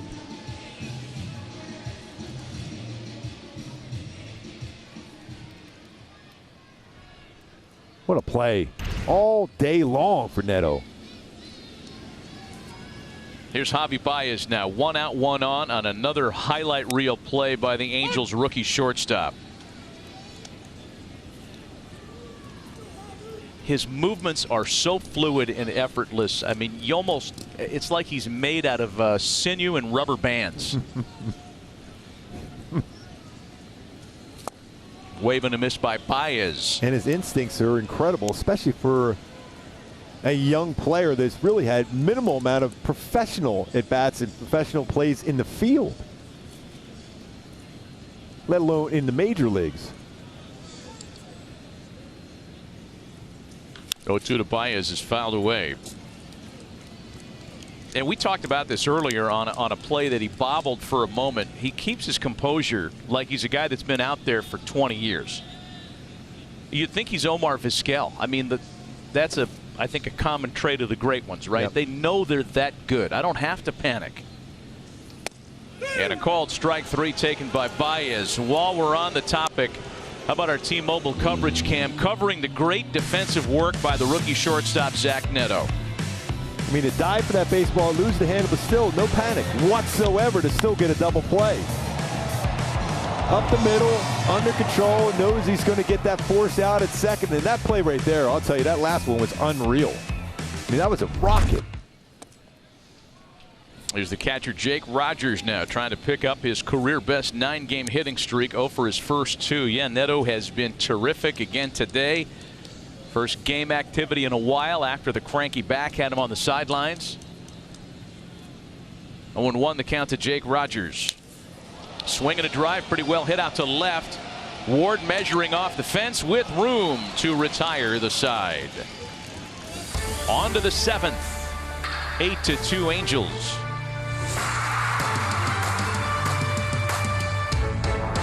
In the major leagues ever.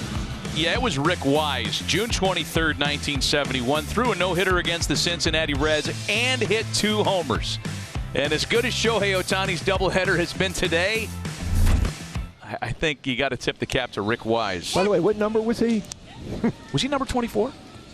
No, he wasn't. No, did you see his number? I mean, it was pretty, it's gigantic, number 38. Oh, okay. Got it. And right on cue.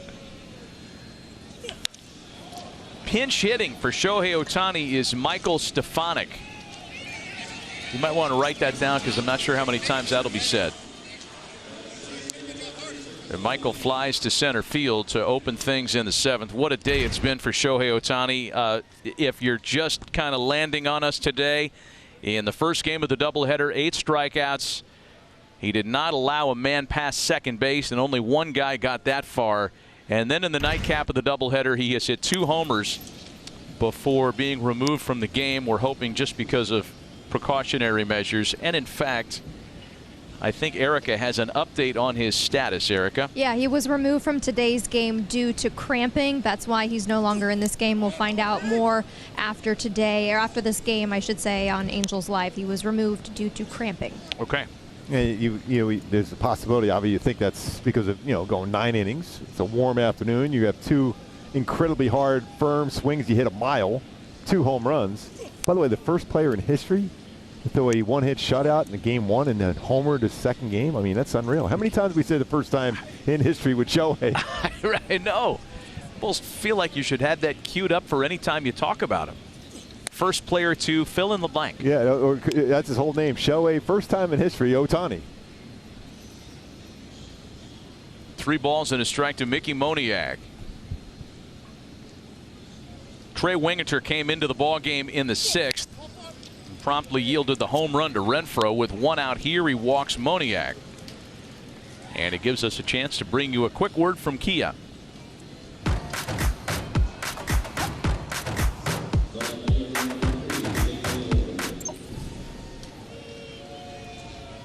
There's Taylor Ward now 0 for 3 in the nightcap after a 2-homer opener. And Ward takes a look at a fastball for strike 1.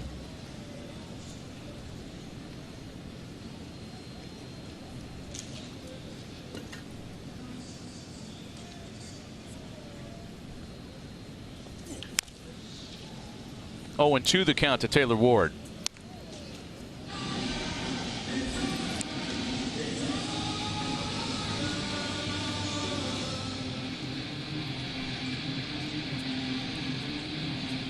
Taylor doing a nice job coming back and atoning for what was a rough showing here at this ballpark last year. It was his first and before this week only trip to Comerica. He went 0 for 11 with 4 strikeouts in this ballpark. That's a good way to erase that memory. Yeah, let's get rid of that. And misses in tight. It's 2-2. Even when you go back to Shohei in game 1, remember last year in that start here, he struggled. When he went a 4 1/3 in a game here at Comerica Park, that hot afternoon game here. Bouncer to shortstop, and that's going to turn into a double play. 7th inning stretch in the nightcap. 8-2 Halos. By Nissan. At Nissan, Waymaker Cars that thrilled. Experience the thrill for yourself today. Shop NissanUSA.com. By Jack in the Box, introducing Snoop's Munchie Meal, available for a limited time only at Jack in the Box. And by Spectrum One, internet, advanced Wi-Fi, and mobile for just $49.99 a month. Visit Spectrum.com. It has been a spectacle here at Comerica Park. Yes, it has. For the guys wearing Angel Red. A breezy Shohei Ohtani led victory in the first game. Complete game shutout for Sho, his first of his career. 2 Ohtani homers in the nightcap.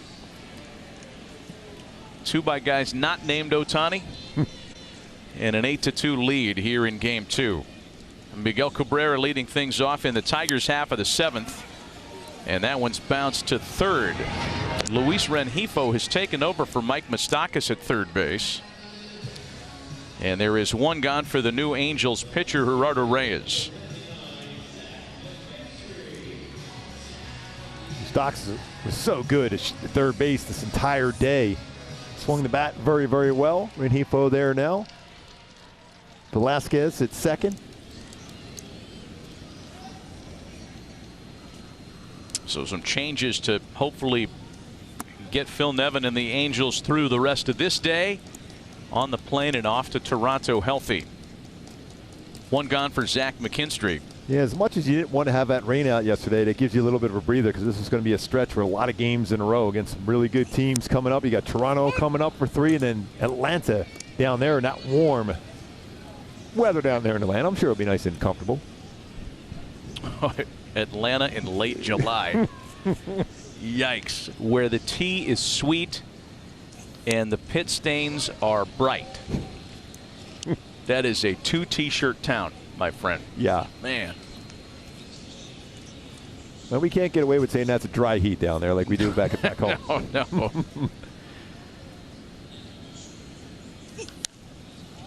McKinstry fouls that one away. It's 1-2. Braves off today at 64-36. Best record in Major League Baseball. Everybody's choice to win the NL East. A 10-game lead over the Phillies. 10.5 better than Miami. You think the Mets go into sell mode? Yes. I mean, they're 7 under 500 right now. Yeah, I think so. 17.5 back in the division. 7.5 back in a wild card race that has 1, 2, 3, 4, 5 teams in front of them for that last chair. I think even San Diego is almost in that same position as the Mets. Yeah, they're close. They're 6.5 out in the wild card, and both teams with bloated payrolls, the 2 biggest spenders in the offseason. 2 balls and 2 strikes, the count to McKinstry. Man, there's been some foul balls today. It's game 2. There was a markedly bigger crowd here for the first game as compared to this nightcap, if only because this was supposed to be just one game played at 1:10 local time. The nightcap is a result of the rainout yesterday. I'll tell you what, a lot of these fans here that came in that game 1 had to be pretty happy. They didn't anticipate Shohei Ohtani being the starting pitcher in that game initially.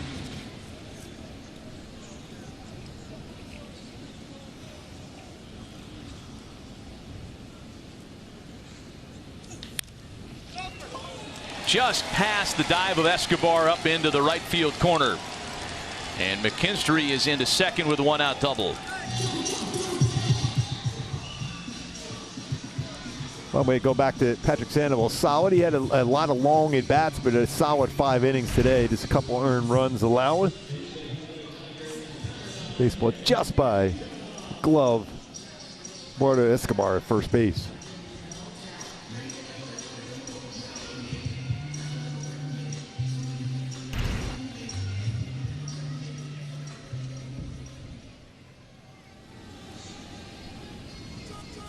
Runner at second now for the pinch hitter, Nick Maton. Maton pinch hitting for Zach Short as he did in the opener on Tuesday night. And Reyes misses inside. Short with 2 hits in the game and gets pinch hit for. That's, yeah, boy. What's a guy got to do to stay in the lineup?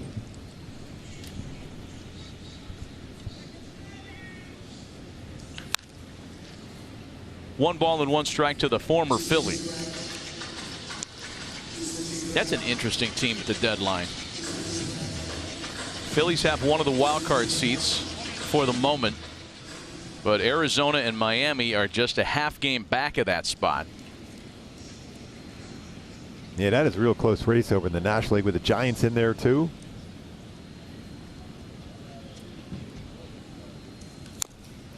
Even that great story of Cincinnati. They're not that far back themselves in that wild card race. That's right. And in the division. What a story the Reds are. A great story indeed. All those young kids that they bring up at the same time, and they all caught fire at the same time, led of course by Ellie De La Cruz, who's must-see TV. But with a young team is also going to come some failings. I mean, that team strikes out like crazy. 2 balls and 2 strikes. Having Votto back in there gives him a little bit of patience at the plate. They'll see pitches, work counts well. Having that veteran influence back in there with all those young players. Top of the order next for the Tigers. Next offering home to Maton. Bounced right up the middle. Neto is there waiting for it. And the throw to first is there for route number 2. Is this your card? The first 25,000 fans at Angels Stadium for the Mariners game on Saturday, August 5th will receive an Angels trading card pack courtesy of Topps. Visit angels.com/promotions for details.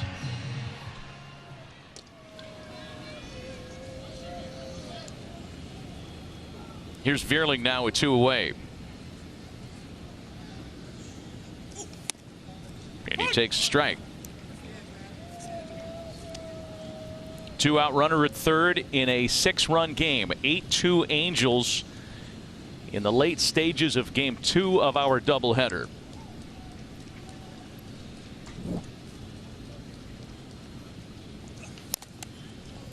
And it's 0-2 to Matt Vierling. Went from 98 four-seam fastball, 95 sinker.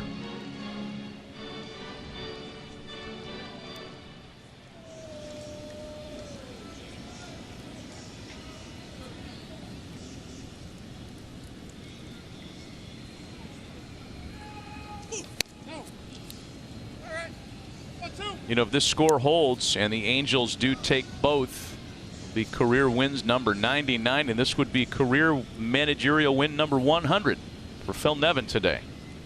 Back in his old haunts. 3 years here as a Tiger before his 1 year as an Angel in '98, and then moving on to San Diego where his best years as a player came.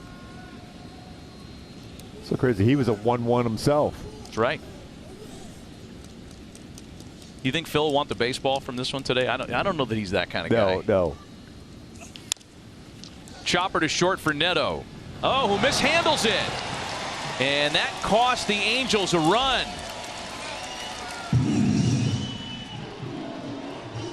McKinstry scores on a 2-out error by Zach Neto. Just lost the handle on the transfer.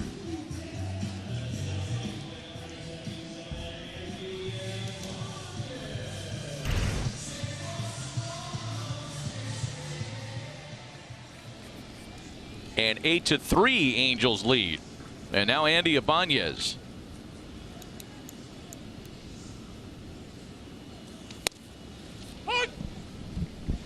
That's when you love to see Reyes just pick up Zach Neto right now. Get this final out of the inning. Ibanez is walked, struck out, and fly to center.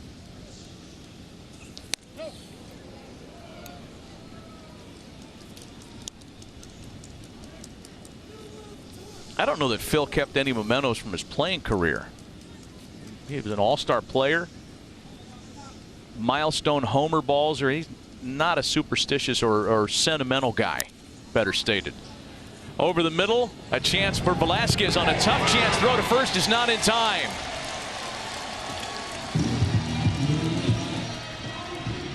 Ibanez got down that line real fast. And Velasquez is over on the shortstop side of the bag as a second baseman.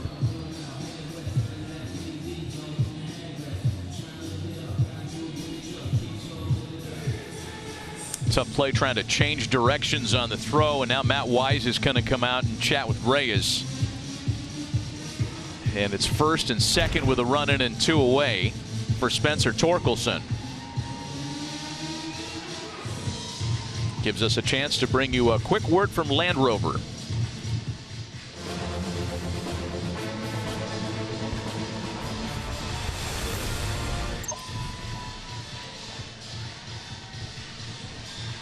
Well, Roder Reyes should have been sitting down in the dugout by now. And the 2-out error led to a run and then an infield single. So now Torkelson. And I don't think anybody on the Angels side is taking anything for granted after the Tigers scored 4 runs in the bottom of the 9th inning on Tuesday night to pull even with the Angels and force extra innings. Torkelson was the guy that delivered the tie with a 2-run double. And the first pitch to him from Reyes here is in for a strike. Exactly right on that, man. You just never, feel comfortable. You just got to think in terms, I got to make a quality pitch, get it out, the offense going once again. On the corner to put Torkelson behind 0-2. Yeah, but you get a call like that, you got to go a little bit further off the corner now.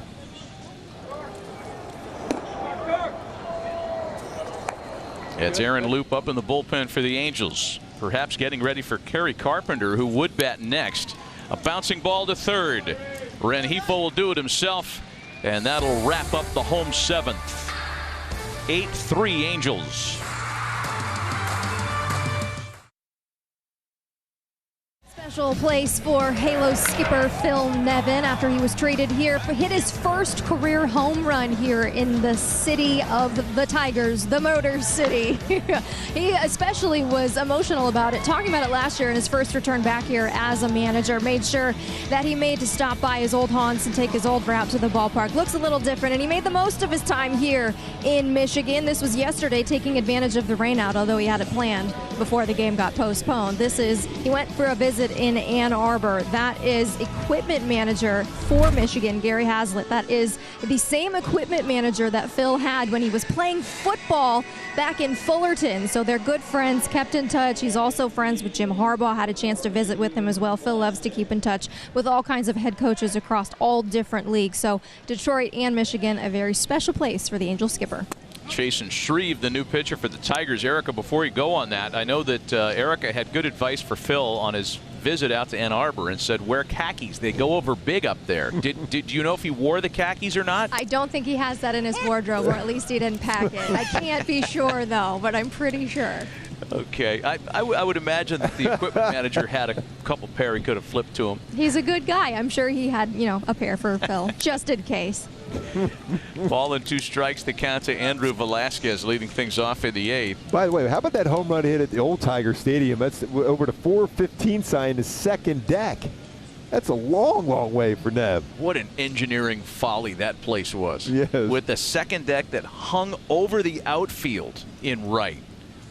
Press box that was very much in harm's way. Yeah, that was almost like right over home plate. Right over home plate. Yeah. And for many years, the images of their legendary radio play-by-play voice, the great Hall of Famer Ernie Harwell, who used to hang a net up over his window. And you were tempted as a visiting broadcaster to walk in there and say, wow, he uses a net? That's kind of a shame. Well, the first one that comes into your booth, you're asking for a net. It got up there hot and quick. And there's one gone for Chasen Shreve here in the 8th.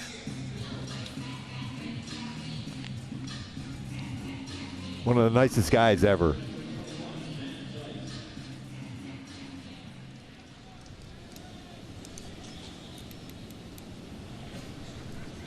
One gone for Matt Thaiss. I know there was a whole Save Tiger Stadium Preservation Society that was kind of active here in Detroit for a long time. But they couldn't save it.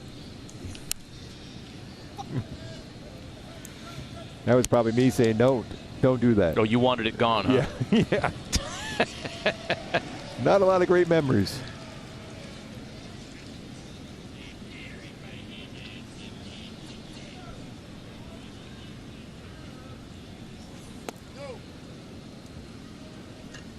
Demolished in 2008.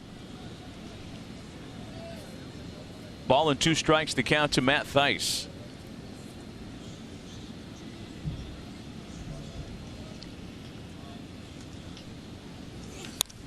That's into the gap in right center field. And Matt's aboard on his base hit, his first of the series. Hey, a reminder, get your red on and join us for the season with single game tickets. You can buy tickets to upcoming games, including exciting matchups, giveaways, and more. Go to angels.com/tickets for more information. I got to believe there's going to be some outstanding crowds back at the Big A when Halos come back from that series down in Atlanta. Yeah, good. Seattle homestand. comes in for 4. 4 with Seattle, 3 with the Giants. Ball and no strikes to count to Hunter Renfroe, who has had a great day. 3 hits, including a pair of doubles in the opener and a home run here in game 2. 2 balls and no strikes.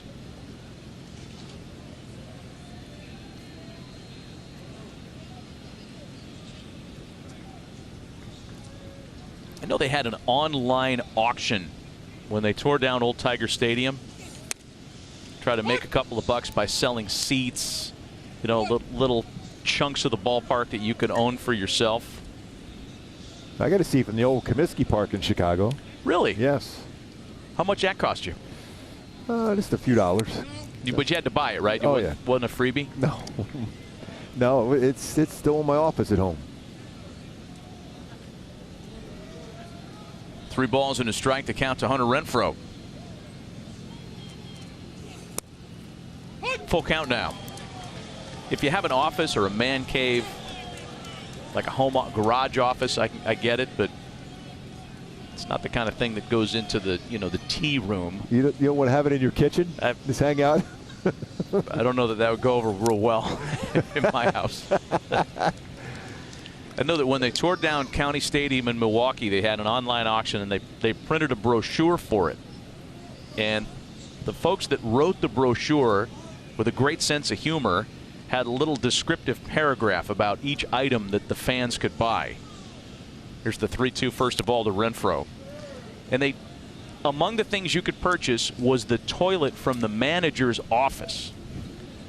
And the description read something like this: own the commode upon which Harvey Keene wrote his legendary Harvey's Wallbangers lineups. Once again, you got to have the right house for something like that. Yeah, quite possibly. Chopper to third on a very high hop. It eludes the third baseman. Nick Maton just came into the game defensively. He looks up into the sun for that weird chopper. And how you lose a ground ball in the sun is not easy to do, but that's what happened to Nick there. Ends up being a base hit. So 5 hits in the game for Renfroe. Both games, I should say. Eduardo Escobar sends a fly ball out to right field. Carpenter's under it to make the catch. Theis going to tag up and get to third. So 2 out runners at the corners now for Luis Rengifo.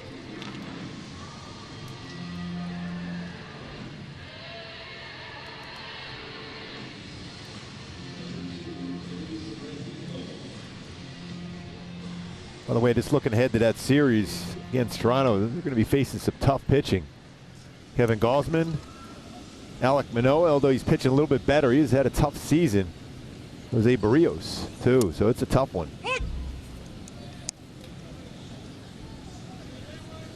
0-1 to Luis Rengifo, who has a double and a pair of RBI triples in this series. Last of which coming in the second inning here in game 2 of the doubleheader. Into foul territory and out of play. Yeah, that went 4-11 to right center.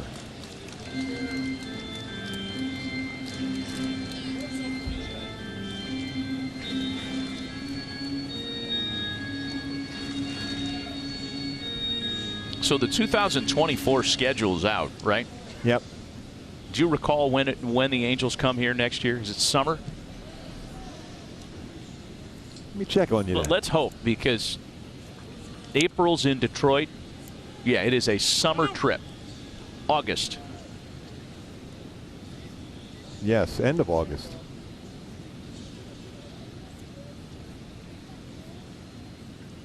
And they got it right. Toronto to Detroit. Just like this time you go from Detroit to Toronto. I mean, your hitters have a chance here when it's July and August, but April here, man, that's tough hitting.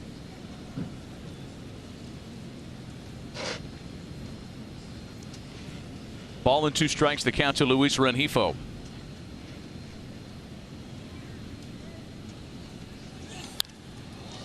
And that's popped up.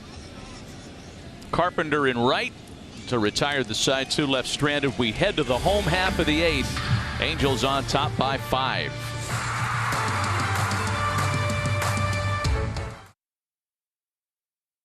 Angels baseball on Valley Sports is brought to you by Original Shakey's Pizza Parlor, serving food, families, and fun since 1954. By Pacifico, a rich golden lager brewed for those who follow up. And by Jack in the Box, introducing Snoop's Munchie Meal, available for a limited time only at Jack in the Box. What a day for Shohei Ohtani. Complete game shutout, the first of his career in game 1. 2 homers in game 2. And the Angels are 6 outs away from sweeping a series in Detroit.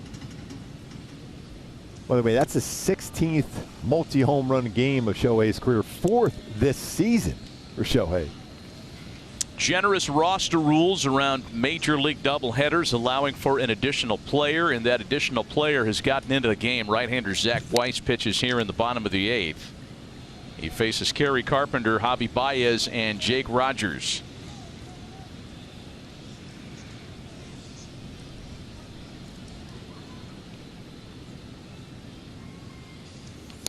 Patrick Sandoval for 5. Jacob Webb pitched a scoreless inning, as did Gerardo Reyes.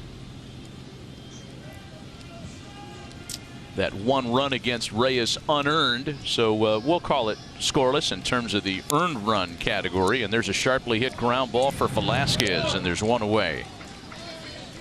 This day will be remembered as one of the biggest in Shohei Ohtani's career.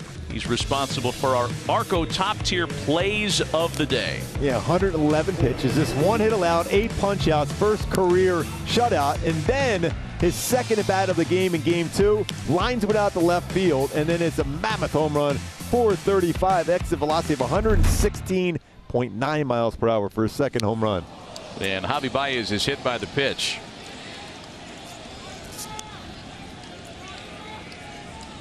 Came in and got him.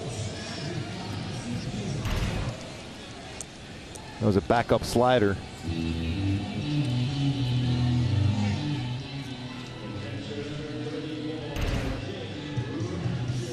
So that'll bring up Jake Rogers for what may be his last opportunity to extend a career-long hitting streak, sitting on 9 straight games with a hit.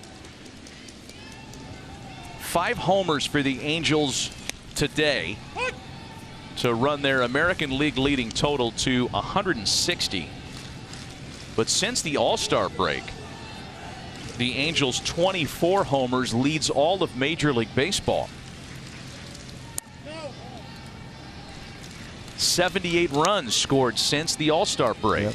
Best in the American League, 3rd in Major League Baseball. Well, a couple of those series were against the Astros and the Yankees in that stretch.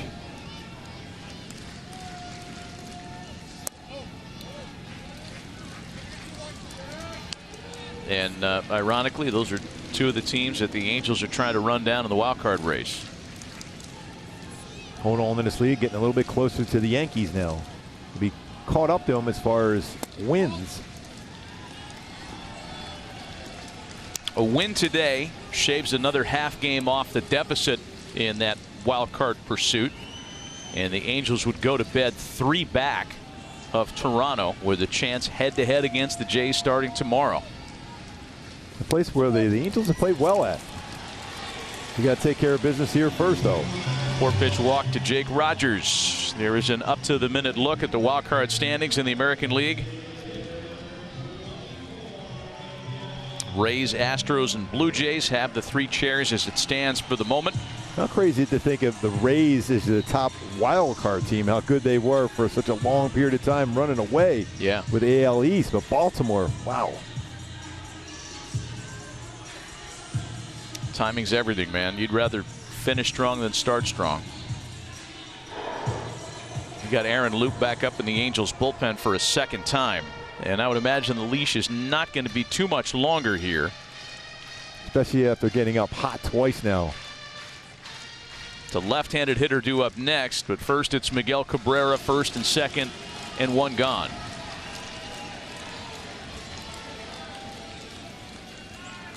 Yeah, you know, if you get the ball on the ground, you got a shot at a double play. 8 of them he's hit into this season.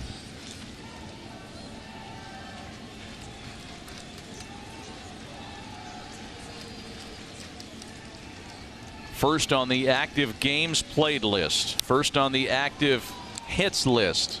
Homers, runs batted in. And the players who are second in those categories are far behind Cabrera's totals.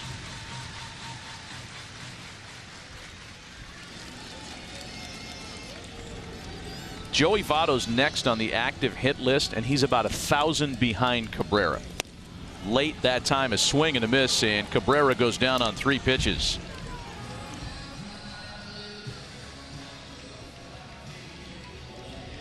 (2,756 games). First among active players. Votto's next at just over 2,000. Giancarlo Stanton is about 180 homers behind him. Oh, amazing, that career batting average of 307. We're going to have pitching change. The left-handed batter due up. Phil Nevin wants Aaron Loup with 2 on and 2 out in the 8th. A big-ticket item in the trade market. Lucas Giolito coming aboard along with a great reliever in Ronaldo Lopez. They are 4 outs away from sweeping a doubleheader and sweeping a series in Detroit. Yeah, Lopez, I mean, after you take away the month of April, I mean, every one of those months, opponent's batting average well under 200 against him. He could touch 100 miles an hour with his fastball. Lucas Giolito, solid season again, 3.79 ERA. averaging over a strikeout per innings pitched, too. He's been really, really good this season. He'd be a candidate to close games in a pinch if Carlos Estevez is unavailable. Aaron Loup closed the game on Tuesday and earned the save with a perfect 10th inning that included a couple of strikeouts, making his 33rd appearance of the year here tonight. And knew that he's found that consistent arm slot. He didn't touch 94 the other day. Changeup, cutter, really, really effective. Zach McKinstry will be the man to face him here with 2 on and 2 out. And Loup starts with a ball that looked like it caught a little of the corner. Instead, it's a ball and no strikes to McKinstry.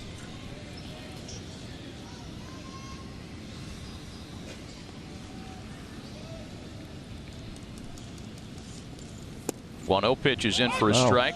Take that one after the first one.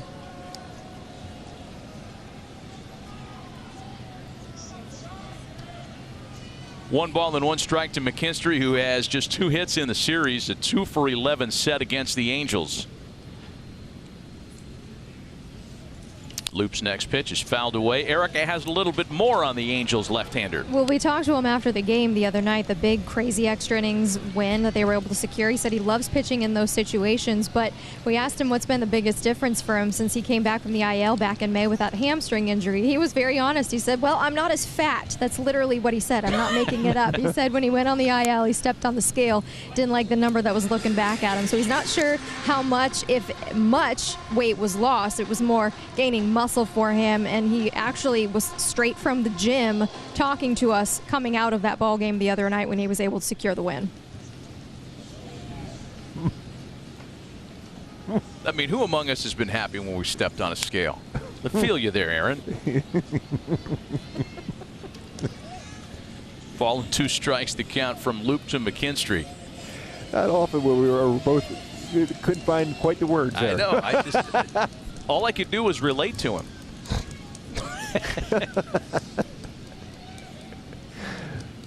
Here's the next 1-2. McKinstry sends that back up the middle, a base hit. Baez is being waved around to score. Here's the throw into third base, not in time on Rogers, and that allows McKinstry to get to second. No, they called him out though. Wow! And they lost their challenge. It would have to be a crew chief review, but it looks like he lifted his leg up, and he's off right the base. there. Got him. That's a nice play by Rengifo. Well, credit Luis Rengifo for stick-to-itiveness there. Man alive.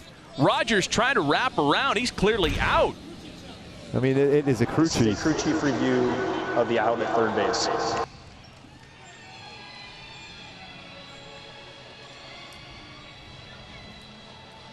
Well, we'll take a look at the same replays, the same angles that they're looking at on 6th Avenue in New York City. That first one made it pretty clear that Rengifo applied the tag at a moment when Rogers' foot had come off the bag at third, and the fans are reacting here in the stadium the same way, with displeasure. Look at the smile on Louis' face. And it's the matter of, did the runner score? And right here, off the bag. Wow, what a play that was by Rengifo. I think, Gooby, that the run's going to stay on the board. After review, the call on the field is confirmed. The runner is out. With that, we take it a break. RBI triples and sneaky play defensively for Louis this afternoon. Delivered. Shohei delivered it all today. First career Major League shutout, 1-hitter, and then hits 2 home runs in Game 2. Signed, sealed, and delivered. I'm yours. A lot of quantifiers flying around on social media and through cyberspace on what Shohei's accomplished today. It'll be Zach Neto to lead things off in the Angels' half of inning number 9. Top of the order for the Halos, looking to add on perhaps in a 4-run game. Brendan White is the new pitcher for the Tigers. White went 2 scoreless innings in relief in the opener of this series on Tuesday. He of the herky-jerky style and a quick release. And it's 2 balls and a strike to Neto. What a great defensive game for Zach Neto today. That's beaten on the ground to his opposite number. Baez backs up. Boy, a couple of throws have been low from Baez today. And that one picked out nicely by Torkelson for route number 1. You see the line on White making his 17th appearance of the year. So some of that stuff on what Ohtani's accomplished today.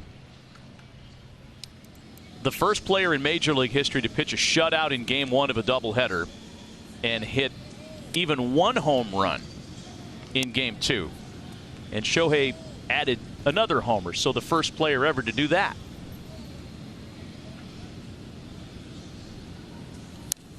And then there was this one as well, and all this from Sport Radar. The Angels have played 663 games as a part of a doubleheader that was entering the second game today. And Shohei is just the second Angels pitcher with a complete Game 1 hitter in any doubleheader game. Bob Turley did it in 1963 against the White Sox. We're going back into rarefied air here. And like you said earlier, Gooby, it feels like we do that every time Shohei grabs a bat or touches a baseball. Yes, it's unreal. Michael Stefanik came on to pinch hit in Ohtani's spot in the 7th, and he draws a 1-out walk here in the 9th.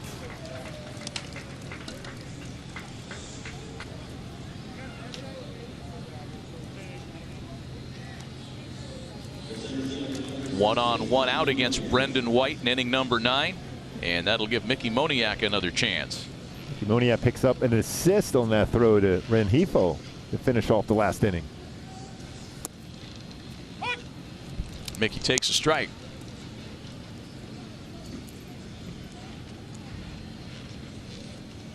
Moniak's first inning double against Matt Manning extends Major League Baseball's longest hitting streak to 16 straight. He adds another hit here in the 9th. He's going to wrap Stefanik around to third, first and third with 1 away.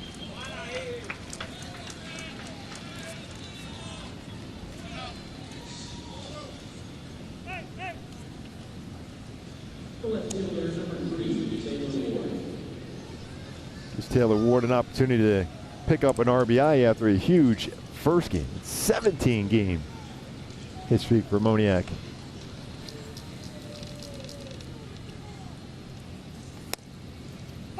A strike to Ward. Taylor homered twice in Game 1 of the doubleheader. 2 of the 5 Angels homers in this doubleheader today, increasing their American League leading total to 160 in just over 100 games. A ball and a strike to count to Ward.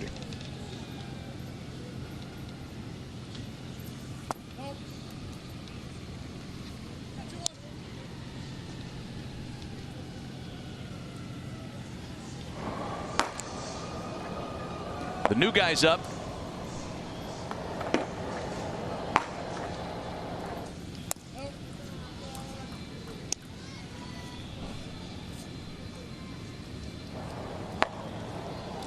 What do you think? If the Angels are able to score another run here, I think Maria comes in the game.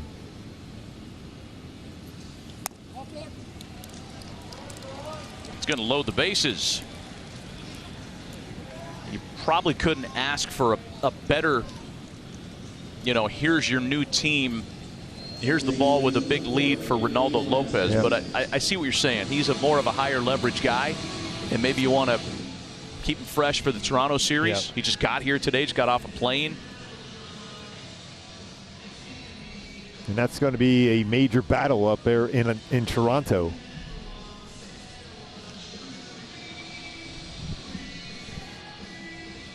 Patrick O'Neill, Bobby Valentine standing by with Angels Live, presented by OC Navigator. Complete recap and reactions to what we're hoping is going to be a series sweep here in Detroit.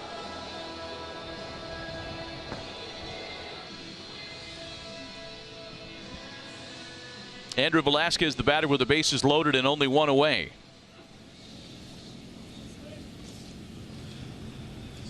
When the Tigers bat in their half of the 9th, they're going to have the number 9 hitter, Nick Maton, and then Vierling and Ibanez.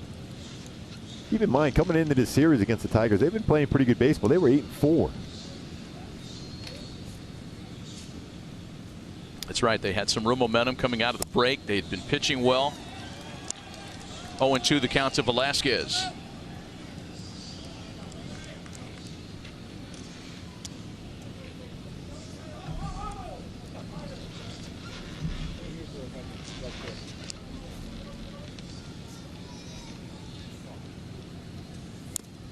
And a swing and a tip foul hung on to by Jake Rogers, and Velasquez is a strikeout victim. No, I think they're saying it was a foul ball. Yeah, now home plate umpire saying it was tipped in the dirt. Yeah.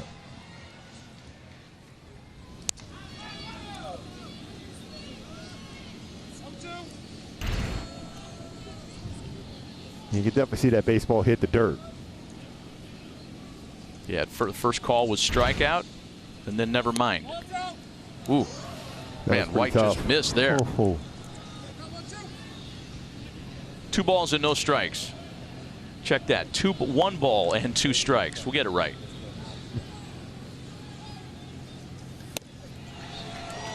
And now Velasquez is struck out. 2 away.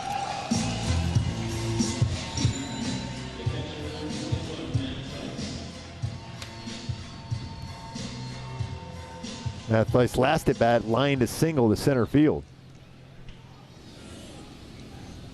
How about one more knock to take this out of slam range? Yes. Not that anybody's so worried about that, but again, this is a Tigers lineup that scored 4 in the 9th on Tuesday. There it is. You ask and you shall receive. Checks up in front of Carpenter. 2 runs will score. 10-4 Angels. Good, buddy. I knew you were going to say that. Couldn't resist. I just knew you were going to say that. Well, hitting that ball on the line there. Aggressive swing for Matt Dice. 2 hits today. Game 1, Chad Wallach picked up a knock. Called a great game behind the plate with Shohei. And now Hunter Renfroe.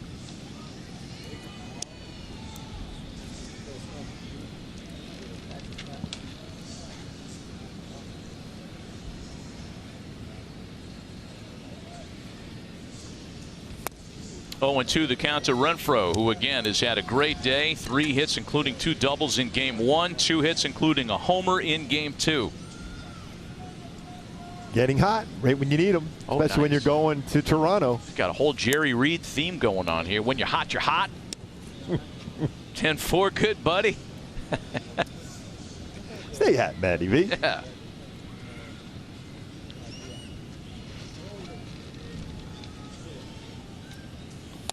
Two balls and 2 strikes on Renfroe. On a day on the schedule where there are only 5 games, including this doubleheader, counting for 2 of them, I would venture a guess that a lot of people are going to be talking about Shohei Ohtani. There's another knock and another run. 11-4 Angels. And 3 hits in this game for Renfroe. Yeah, everyone's noticing now. After that trade last night and playing baseball as well as anybody in the game. Best record out of the break. Well, you said this earlier. Hunter Renfroe is staying on the breaking ball today, and this could be a really jump-off day, a big point to circle on the calendar for Hunter Renfroe, getting it back together and looking a lot like he did in April and May when he was driving in runs like a freak. And again, another base hit with a runner in scoring position for Renfroe. That's good to see that. Part of it is staying on that breaking ball. Is going to see a lot of that. Pitchers usually go to the breaking ball with runners in scoring position, staying on that, use the middle of the field. You're going to be effective.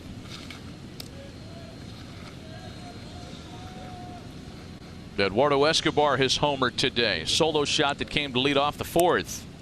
2 balls and a strike. So now what? Now that you got the 3 runs and you're going to take an at least 7-run lead to the bottom half of the 9th. Does that mean Berea or Lopez? Yeah, I think Berea. Yeah. I just think that. Well, we'll have an answer for that question shortly. Another big inning for the Halos. 3 outs away from a series sweep. Will complete your next visit to Angel Stadium. Buy and manage game tickets, redeem offers, access exclusive content, and more. Download the MLB Ballpark app today. Well, one last piece of business. It is Jaime Barria trying to finish this with the final 3 outs of the day to kick off this 9-game, 3-city road trip with a sweep here in Detroit. Good chance to go 5 games over 500.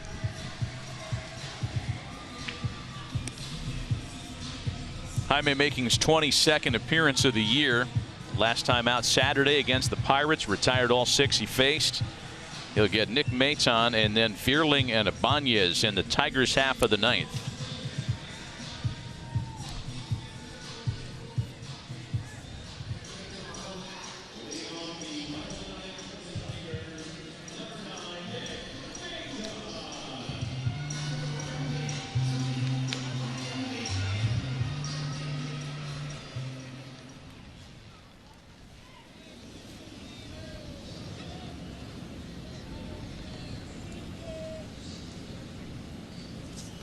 Barria's first pitch in relief misses up and away. 11 runs on 13 hits for the Angels. And including the fun in game 1, 5 homers today. 2 balls and no strikes.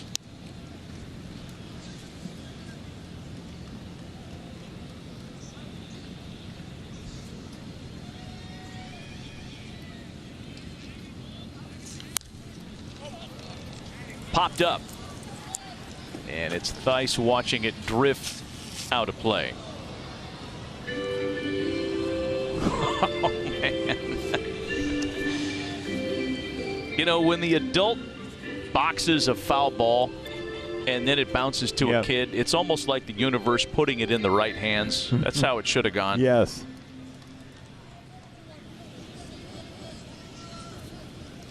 Two balls and a strike to Maton.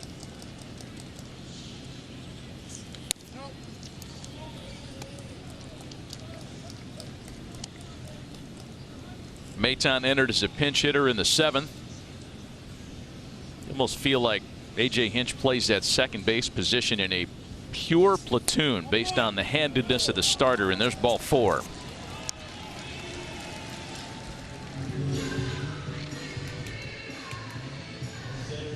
Well, we saw Ronaldo Lopez up in the bullpen. His Angel debut will have to wait for the weekend in Toronto, we'll assume. 43 games with the Pale Hose this season, but pay most attention to the numbers he amassed after the month of April. He got off to an uneven start, but has been really good of late. ERA under 2 in his last 24 games.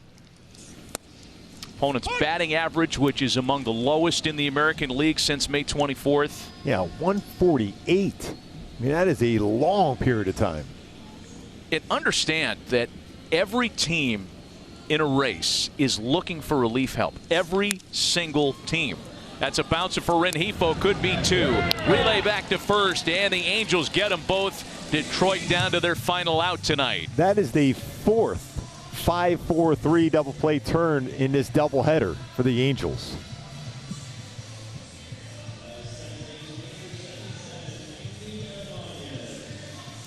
Andy Ibanez represents the last chance for Detroit.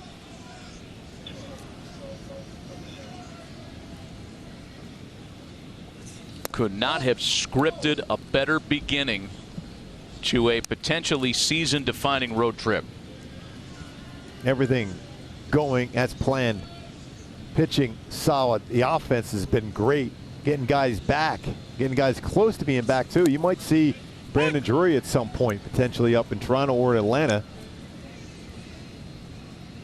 Mike Trout starting to grab a bat. Once he's comfortable with that, it'll be quick for him. Ball and a strike is the count to Andy Ibanez. And Lucas Giolito on the mound tomorrow night up in Toronto.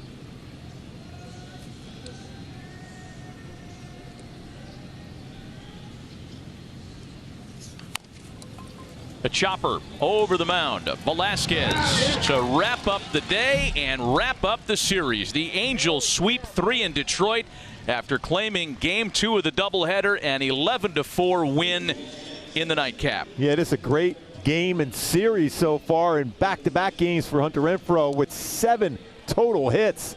Crushing the baseball, 4 home runs for the Halos here in game 2. Sweep the doubleheader. Shohei Ohtani Back-to-back at-bats, home runs for him. After his first career shutout, Patrick Sandoval picks up the W today. This is an all-around solid effort offensively today. 13 hits for the Halos. A full game whittled away in the chase for a wild-card spot. The Angels go to bed down by only 3 for the last remaining wild-card position. And tonight's Toyota Player of the Game, who else? Same guy that was Player of the Game in Game 1, Shohei Ohtani. Incredible. Incredible. 111 pitches, shutout, Game 1, and come back. Hit a home run to left, hit a home run to right. 38 home runs on the season for Shohei Ohtani.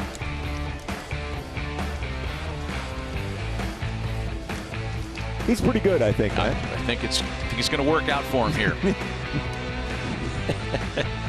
Your up-to-the-moment American League wildcard standings. Again, there are only 3 other games in the league tonight. None of them involve teams on that page. Angels just 3 back of the Blue Jays with a chance head-to-head in Toronto starting tomorrow. Many candidates for Player of the Game. We chose Ohtani in both ends. Hunter Renfroe also with a great doubleheader day. He's standing by with Erica. Matt, thanks very much. Hunter, you guys know more than anybody how important every game is for you right now. To be able to come in here with the sweep, started this long road trip, what's it mean for you guys? Yeah, I mean, it's great. I mean, obviously we made some good trades last night and or this morning, whatever it was, and we look forward to those guys coming here. And obviously Lopez is here, so great to see him. But you know, it was a tough day. I mean, get 2 9-inning games. It was a tough day for anybody. But came out there and showed up and pitched great. Shohei did an incredible job first game throwing the ball, and obviously came out swinging the bat the second game. So it was pretty fun to watch. But great series for us. We got to keep it going. I asked Taylor Ward this earlier. Did it feel different coming into the clubhouse today, knowing the vote of confidence the front office gave you guys with the trades last night? Oh, for sure. I mean, anytime you know they have confidence in us to do what we got to do and add pieces and spend money is obviously always enjoyable and encouraging. But you know, we knew what we had to do. We knew we had to go out there and win, and we said it from the start of the year. You know, we can do what we can. You know, we're capable of doing anything we want to do, and especially winning the last game of the year. But we just got to go out there and do it. You got to go there and battle and go out there and grind, and we swung the bat really well this series. We got to keep it going. Back-to-back 3-hit games for you, the double-doubles early, the home run and the nightcap tonight. Did you find something today? You did it all in one day, but did you find something today? No, I mean, I feel good. I felt good first game. Had some stuff I've been dealing with a little bit, injury-wise, but you know, I've been playing through it, just getting through it, and obviously I feel good now, and I got to keep it going, keep going to the cage, keep working every day, and keep grinding. Last one for you quickly. I know you mentioned Shohei, but he complete game shutout, 2 home runs today. I mean, what do you guys say in the dugout? I don't even know what to say. I mean, it's incredible, you know. And you come to the field every day and see what he does. It's just eye-opening. He does something new every day that you're like, wow, he's the best player in baseball. You know, it's kind of thing, and he's very special. We're very blessed to be able to see him every day and watch him and play, be a teammate. And obviously he's here to stay for a little bit, and he's happy to be here. Awesome. Thanks for the time, Hunter. Nice job. All right, guys. Erica, thanks. Boy, just could not have scripted, once again, a better start to a real season-defining road trip. 11-4 win in the nightcap. Angels sweep the series. Way to go, Matty. Bringing some luck here. Sweep, 3 gamers. There we go. Way to go. For Erica Weston, Mark Gubizov, Matt Vasgersian saying so long. Thanks for joining us. Patrick O'Neill, Bobby Valentine, and Angels Live presented by OC Navigator is coming up next.